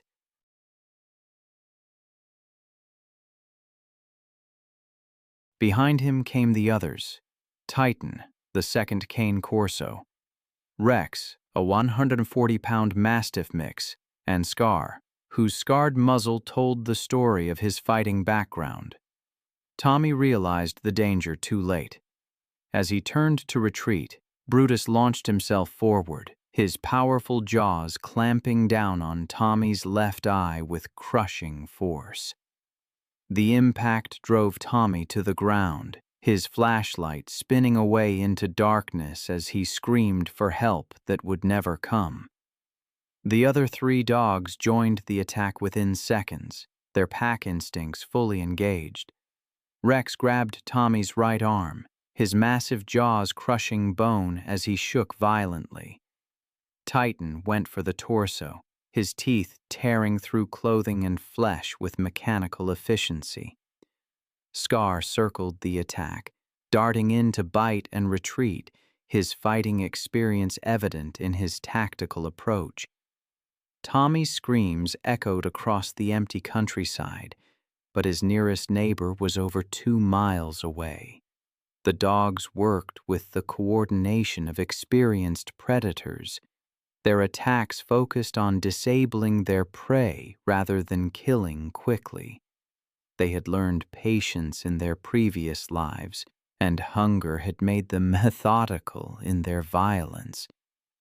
The assault continued for nearly 20 minutes, with the dogs taking turns feeding on Tommy while he was still alive. His struggles grew weaker as blood loss and shock took their toll, but the animals showed no mercy.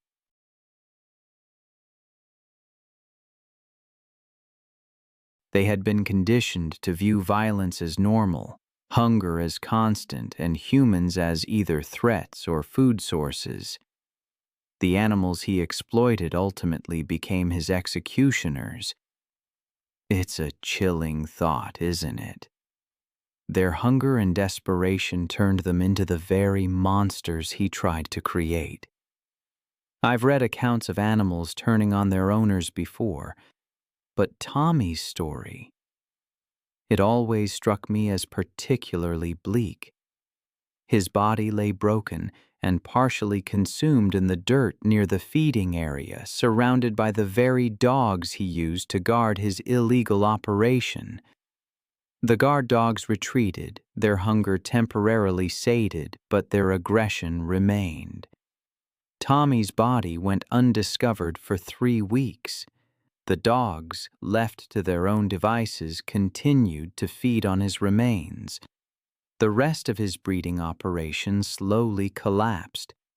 Other dogs, trapped in kennels without food or water, began to starve. The stench of death eventually attracted authorities investigating reports of animal cruelty. When sheriff's deputies finally arrived, they found a scene of unimaginable horror. Tommy's remains were scattered across the feeding area, while dozens of dead and dying dogs filled makeshift kennels. The 4 guard dogs were shot on sight after showing aggressive behavior toward the officers.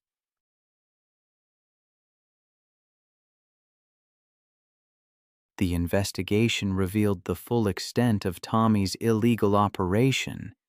Dozens of breeding females kept in deplorable conditions, puppies dying from disease and neglect, and financial records showing he'd been selling sick animals to unsuspecting buyers across multiple states. The surviving dogs were euthanized due to their poor health and aggressive conditioning. Tommy's death marked the end of one of Missouri's largest illegal puppy mills, but it came at a cost that extended far beyond his own life. Then there's the story of Roberto Mendez. It was August 22, 2014. The exclusive Cypress Point community on the edge of the Florida Everglades was shimmering in the intense summer heat. This gated development, built on reclaimed wetlands and featuring artificial lakes and water features, represented the height of luxury living in South Florida. Roberto, a 35-year-old landscaper, was working alone to maintain the pristine grounds that made Cypress Point so desirable. He had built his landscaping company from nothing, starting with a single lawn mower and gradually expanding to serve some of the area's wealthiest communities. He took pride in his work and was known for his attention to detail. Through his business, Roberto supported his wife and 2 young children, often working long hours in the Florida heat to provide for his family's future. The Cypress Point development had been constructed on former Everglades wetlands.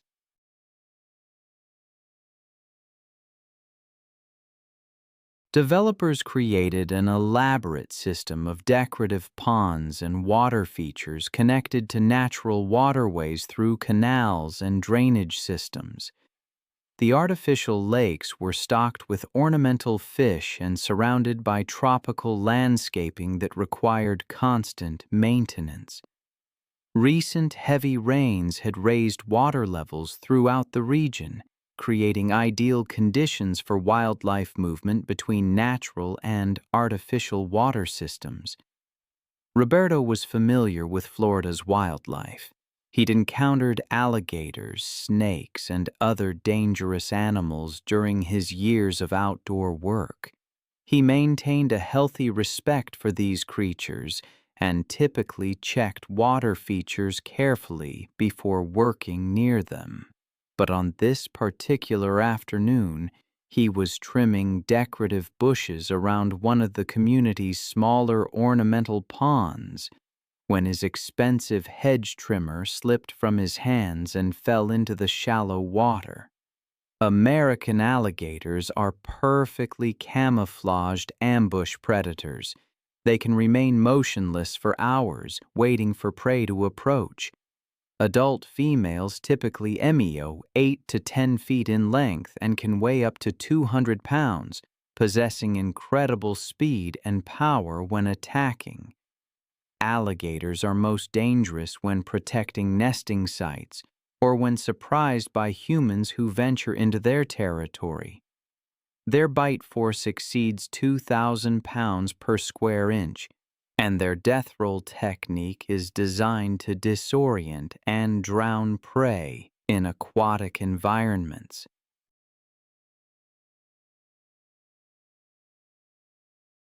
Roberto waded into the knee-deep ornamental pond to retrieve his hedge trimmer, assuming the manicured water feature was safe for brief entry. The decorative pond appeared peaceful and well-maintained, with no visible signs of wildlife activity among the carefully arranged aquatic plants. Roberto had worked around similar water features hundreds of times without incident.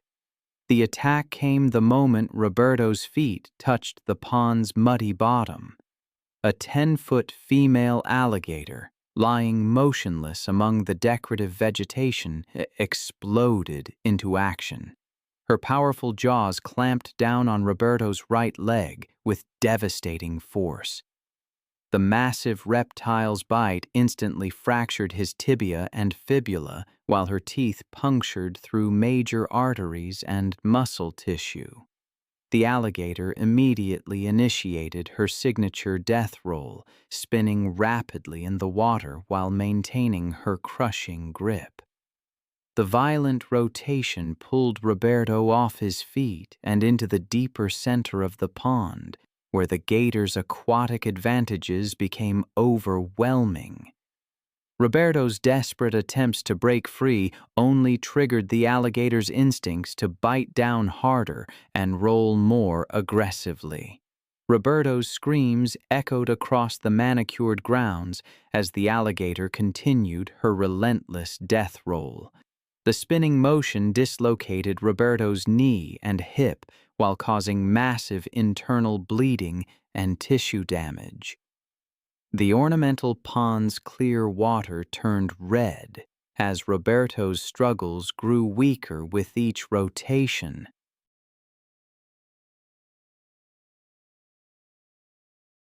A homeowner working in his garden heard Roberto's cries and rushed to investigate. I've spent years studying apex predators, but some stories still haunt me. The arrogance of some people, their utter disregard for the natural world, sometimes leads to unimaginable tragedy. I remember reading about a woman named Tara Whitfield. Her story is a stark reminder of the ocean's unforgiving power. It was March 22, 2017, when Tara arrived at the Neptune Islands, off the coast of South Australia. These remote, rocky outcrops jutted from the ocean, surrounded by crystal-clear waters plunging to depths of over 200 feet. These nutrient-rich waters served as a natural highway for migrating great whites, drawing them to hunt the abundant seal colonies. Tara, a 38-year-old marine biology graduate student from Los Angeles, had booked the most expensive shark cage diving package and immediately began making unreasonable demands.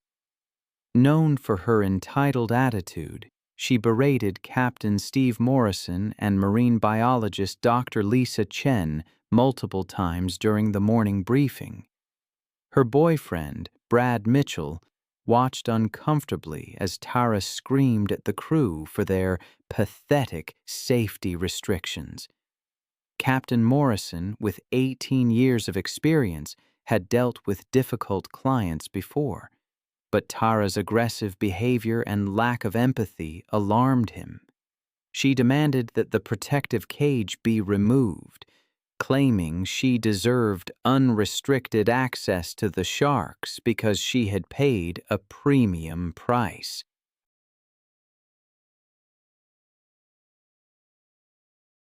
When Dr. Chen tried to explain the life-threatening dangers, Tara dismissed her as an incompetent employee jealous of successful people.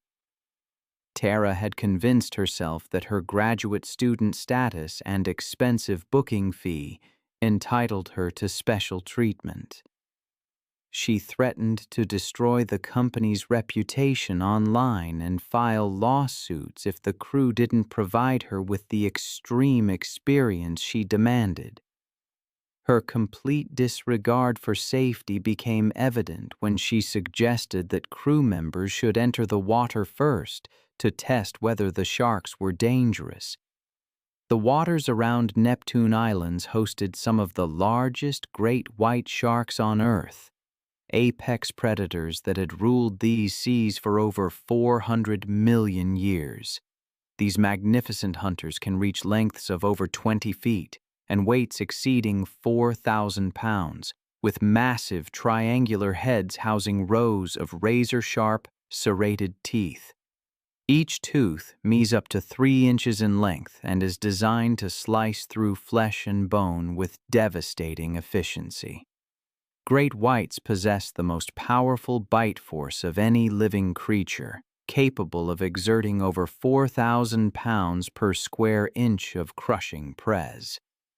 The crew had successfully attracted multiple great white sharks using a carefully prepared chum mixture. Among the responding predators was a massive 18-foot female, estimated to weigh over 4,000 pounds, that had been feeding aggressively on the bait.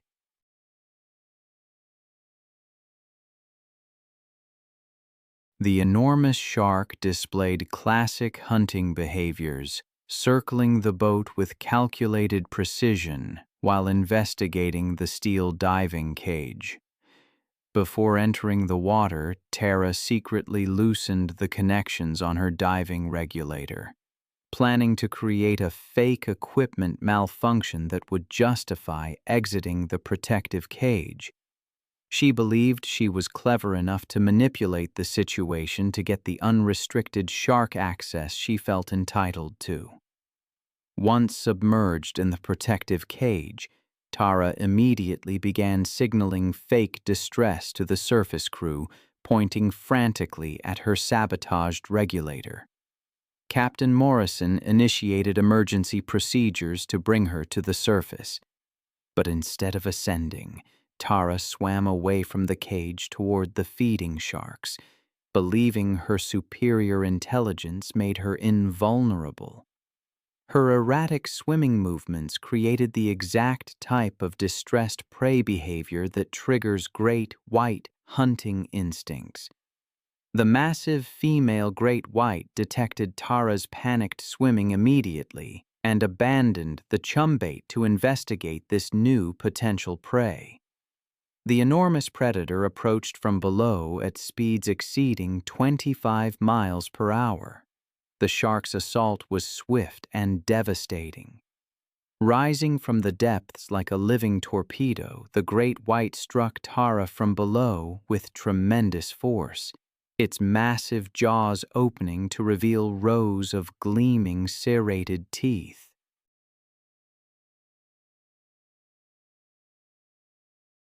The impact drove Tara upward as the shark's jaws clamped down around her torso with bone-crushing press.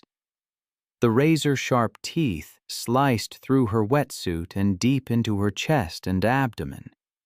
The crushing bite force of 4,000 pounds per square inch shattered Tara's ribcage instantly, puncturing both lungs and severing major blood vessels throughout her torso. The shark's powerful jaw muscles continued applying press, while its head thrashed violently from side to side, the signature feeding behavior that allows great whites to tear away large chunks of flesh. The violent shaking motion severed Tara's body at the waist, separating her upper and lower torso. I've seen firsthand how quickly things can go wrong, how a lifetime of experience can be undone in a matter of seconds. I remember reading about a woman named Tara who believed her money and demands could override the behavior of a natural predator. She was wrong. She died within seconds from massive blood loss, traumatic shock, and the destruction of vital organs after a shark attack. The investigation revealed that she had deliberately sabotaged equipment and violated safety protocols during a shark cage diving operation. The family filed lawsuits displaying the same sense of entitlement that had led to her death. It reminds me of another case, this one on March 22, 2015 in Alabama. The sun beat down on Harold Thompson's property, where the barking of dogs echoed from kennels scattered across 5 acres of red dirt.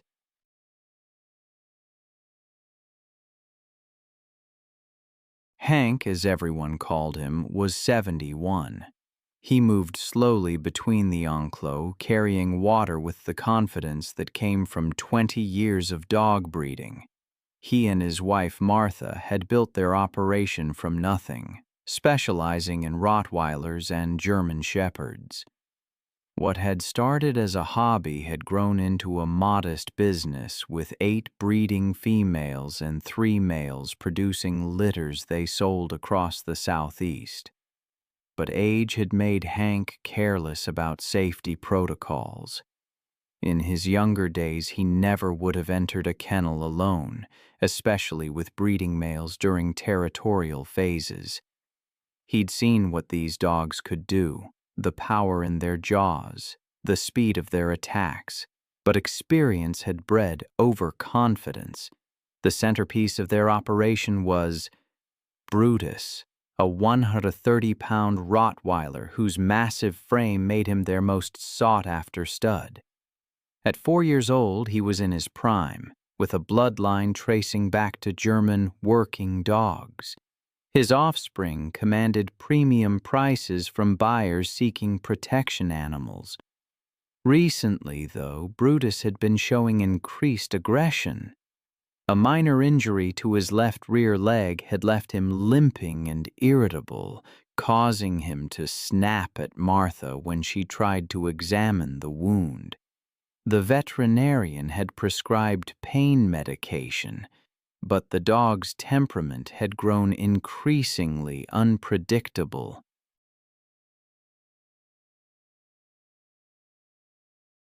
Martha had expressed concerns about Hank working alone with Brutus, especially given the dog's recent mood changes, but Hank dismissed her worries with stubborn confidence.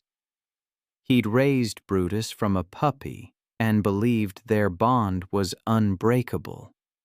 On that March afternoon, Martha had driven into town for supplies, leaving Hank alone with the dogs.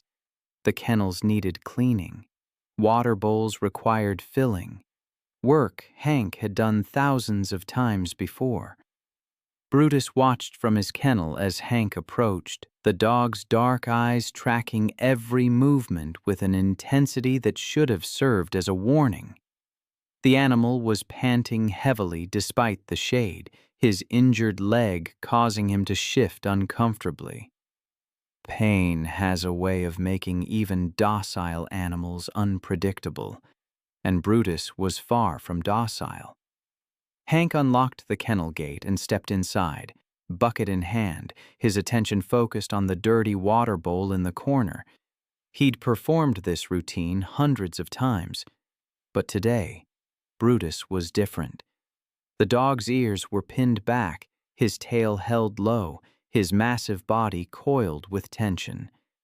As Hank bent down to clean the water bowl, his back turned to the dog, Brutus made his decision.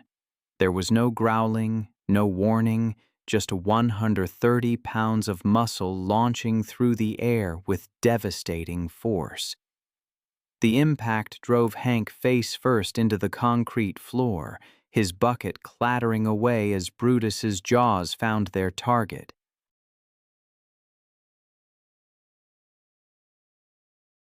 The dog's teeth sank deep into Hank's throat, crushing his windpipe and severing major blood vessels in a single, catastrophic bite. Hank's hands clawed desperately at the animal's massive head. but Brutus had locked on with predatory determination. The dog's powerful neck muscles allowed him to shake violently, tearing through tissue and bone with mechanical efficiency. Hank's screams were cut short by the damage to his throat, replaced by a wet, gurgling sound that grew weaker by the second. Blood pooled beneath his body as Brutus continued his attack, driven by instincts bred into his lineage for generations. The assault lasted less than 3 minutes, but the damage was irreversible. When Brutus finally released his grip, Hank lay motionless on the kennel floor, his life ebbing away in the Alabama heat. Martha returned home 2 hours later to find the property strangely quiet. She called out for Hank as she walked toward the kennels but received no response. When she rounded the corner and saw Brutus standing guard over her husband's body, the full horror became clear. The dog's reaction to Martha's presence was immediate and threatening. He positioned himself between her and Hank's body, his lips pulled back in a snarl. Martha backed away, slowly, dialing 911 from her truck. Sheriff's deputies arrived within 20 minutes, but Brutus refused to allow anyone near Hank's body.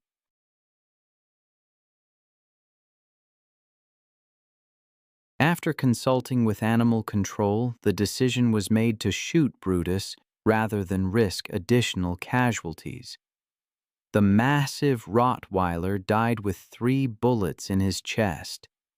The investigation concluded that Hank's death was a tragic accident, caused by his failure to recognize warning signs of an aggressive, injured animal.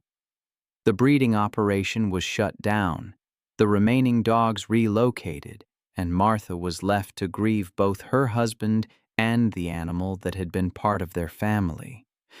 Then there was September 3, 2013, near the Toklat River in Denali National Park, Alaska. By early afternoon, the wind had dropped and the landscape stood still, open and silent. From a distance, it looked calm, a place where nothing could happen quickly, but the quiet there was deceptive. Sarah Miller, 26, was an experienced backpacker from Anchorage. I've always been drawn to stories of survival, especially those that test the boundaries between respect for nature and the harsh realities it can present. The case of Sarah came to mind as I was preparing for tonight. She was a seasoned solo traveler who ventured into the Denali backcountry, aiming to coincide with the caribou migration near the Tlat River, a place where wolves were often seen trailing the herds. She carried bear spray, a GPS beacon, and enough supplies for 2 nights. Sarah wasn't intimidated by traveling alone. She'd been doing it for years, often sharing her experiences on small hiking blogs.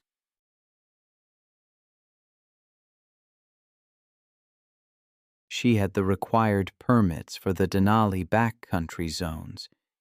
Rangers remembered she'd inquired about late-season wolf activity, but she didn't seem worried even when told that sightings had increased near the river. Wolves were tracking the caribou herds migrating south, and fresh tracks had been spotted just days before.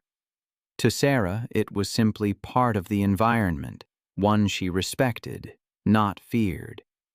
The wolves in that region typically weighed between 70 and 100 pounds. Built for endurance and speed, they could cover 40 miles in a day, with a bite force of nearly 400 pounds per square inch, strong enough to crush bone. They rarely bothered people, mainly living on caribou, hares, and ground squirrels. But when prey became scarce, or if a human scent carried traces of food, their curiosity could be piqued. That week, rangers had posted warnings near trailheads, noting that several hikers had reported wolves trailing them at a distance. Sarah likely saw those warnings when she signed out, though there was no record of her changing her route. She was confident in her precautions. Statistically, Denali's wolves avoided confrontation. Around 4 p.m., a tourist group driving on the park road spotted a lone figure standing on a gravel bar below the ridge. It was Sarah. She waved before continuing upstream toward her campsite. She reached her final GPS coordinate sometime before 4:45 p.m.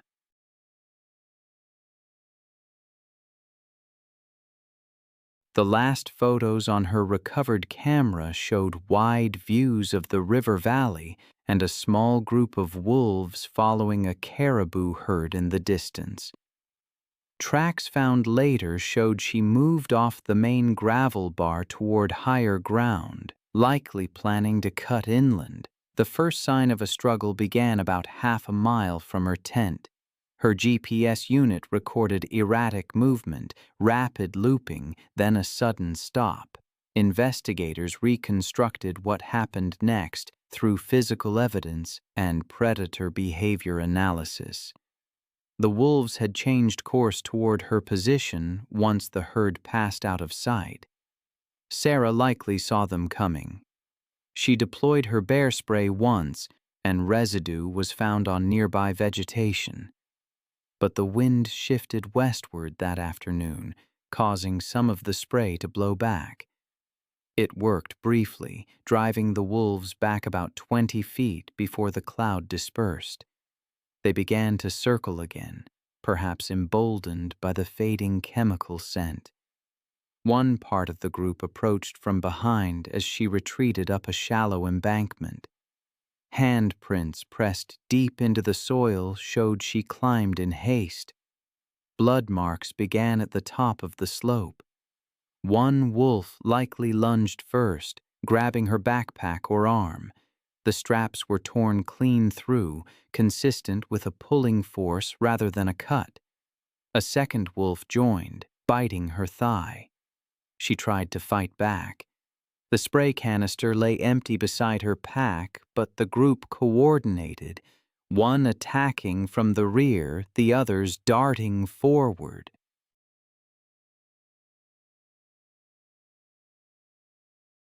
The ground at the site was churned with soil and hair, suggesting several minutes of movement before she was forced down.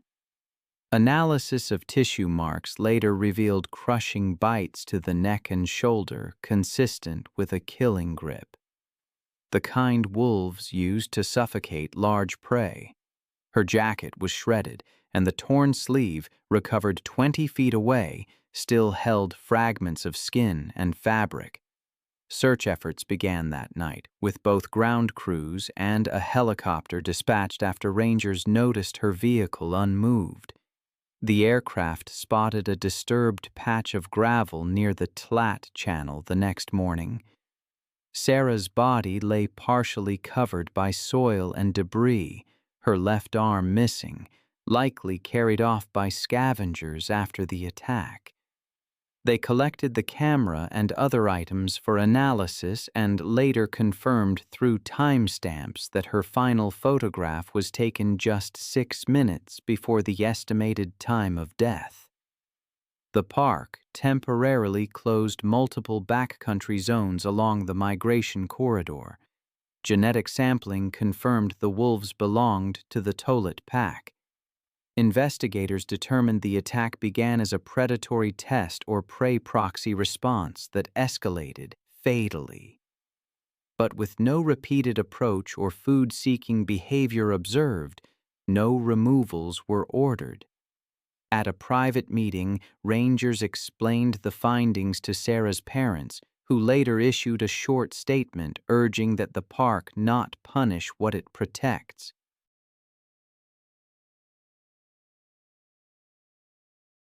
Then, on April 14, 2016, Monica Barrett arrived at Everglades National Park in Florida, one of the largest tropical wilderness areas in the United States. The vast wetland ecosystem stretched across 1.5 million acres of sawgrass marshes and shallow waterways, home to some of North America's most dangerous predators. The park's intricate network of channels created the perfect habitat for massive American alligators. Monica Barrett, a 44-year-old divorce attorney from Miami, had booked a solo kayak tour to clear her head after a difficult custody case. Known for her aggressive courtroom tactics and confrontational personality, she had built her legal career on intimidating opponents and refusing to back down from any challenge. Her reputation for getting her way through sheer force of will had created a dangerous sense of entitlement. Tommy Rodriguez, a 52-year-old tour guide with over 20 years of experience, immediately recognized Monica as a problematic client during the morning safety briefing. She had interrupted his presentation. "I've seen what alligators can do. The crushing force of their bite. The death roll. It's something you don't forget. I remember reading one account of a woman named Monica who dismissed warnings about alligators during nesting season. She'd even threatened to sue a park guide. It was peak alligator breeding season, a time when male alligators are incredibly aggressive, guarding their nesting areas."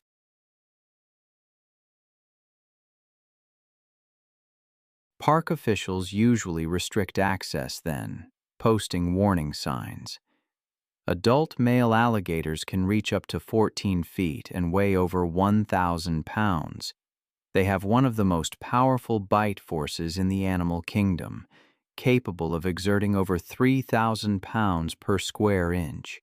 Tommy, the tour guide, repeatedly warned everyone to stay within designated channels. Monica, however, grew increasingly belligerent, accusing Tommy of violating her constitutional rights. She broke away from the tour and paddled her kayak toward a restricted lagoon, ignoring the multiple warning signs. She claimed she had every right to explore the park. That lagoon was a primary nesting area for a massive 12-foot bull alligator. The 800-pound reptile had been defending his territory for weeks, driving off smaller males. Monica's kayak immediately triggered his aggressive instincts. He detected the vibrations from her paddle strokes within seconds. He'd been resting motionless beneath the surface, perfectly camouflaged. The alligator's attack was swift and devastating. He launched himself from the water, his jaws clamping down on Monica's kayak, capsizing it and throwing her into the murky water. As Monica struggled, the alligator identified her as a threat. His jaws found purchase on her torso, his razor-sharp teeth puncturing her life jacket, chest, and abdomen. The crushing bite shattered ribs while puncturing lungs and severing blood vessels. Then he began his signature killing technique, the death roll.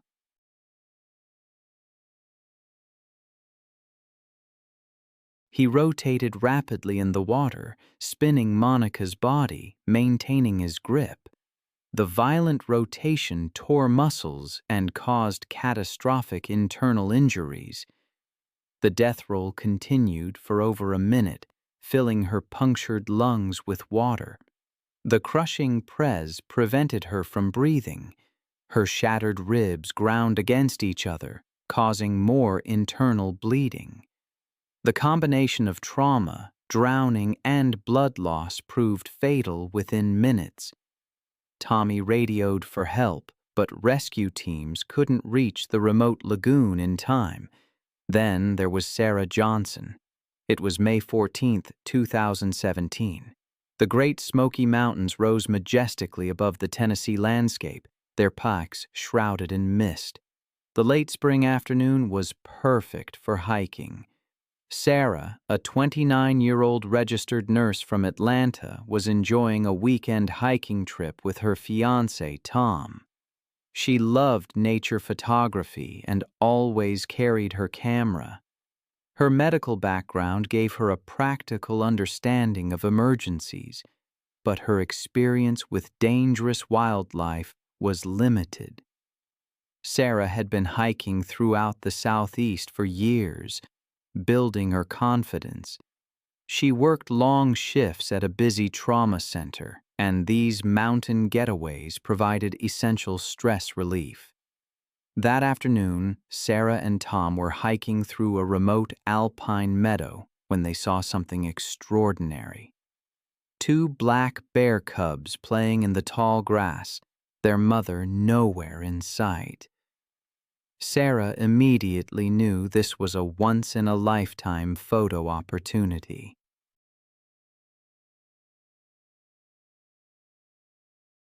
It's a chilling thought that North America's most common bear, the black bear, becomes exponentially more dangerous when it's a mother with cubs.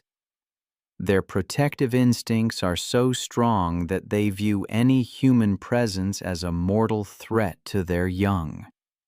They will attack without warning, and they are incredibly fast, able to run up to 30 miles per hour through dense forests.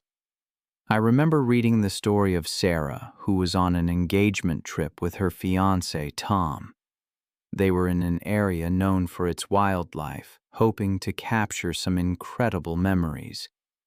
What happened next is a stark reminder of the power of nature and the importance of respecting boundaries. Sarah spotted some adorable bear cubs in a meadow and began taking photographs. She thought she was at a safe distance, but her excitement grew. She wanted better shots, so she gradually moved closer. Tom repeatedly urged her to keep her distance, to leave the area, but Sarah was convinced the mother bear wasn't nearby. For nearly 10 minutes, she documented the cubs' playful behavior, capturing dozens of images. Sarah's fatal mistake was positioning herself between the cubs and their natural escape route to the forest edge. As she moved to get a better angle, she unknowingly blocked their path to safety. This triggered the protective instincts of the mother bear, who had been watching from the tree line. The mother bear's charge was swift and terrifying.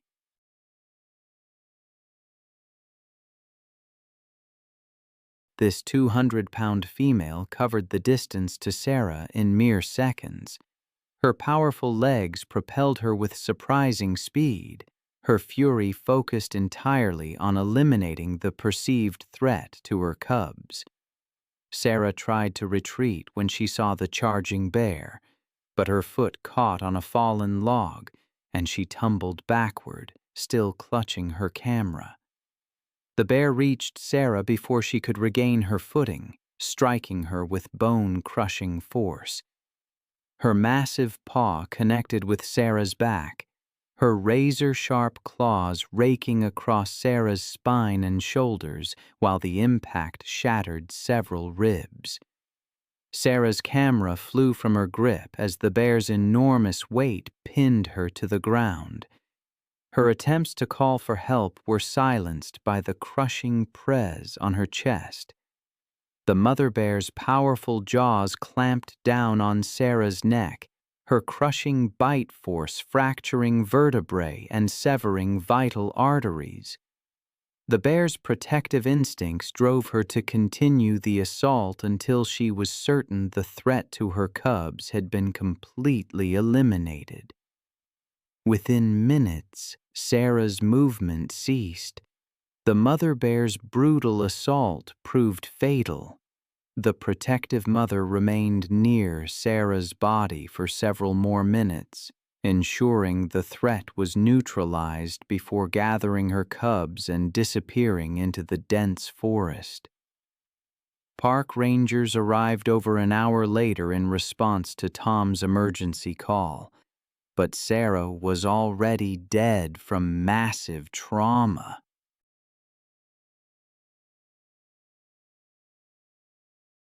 The bear family was tracked but left undisturbed, as wildlife officials determined the mother had been acting within normal protective behavioral patterns when defending her young. Sarah's death devastated the hiking community and prompted enhanced educational programs about wildlife safety and proper distance protocols. Her family established a foundation promoting wilderness safety education, ensuring her passion for conservation would continue through enhanced protection for both wildlife and outdoor enthusiasts.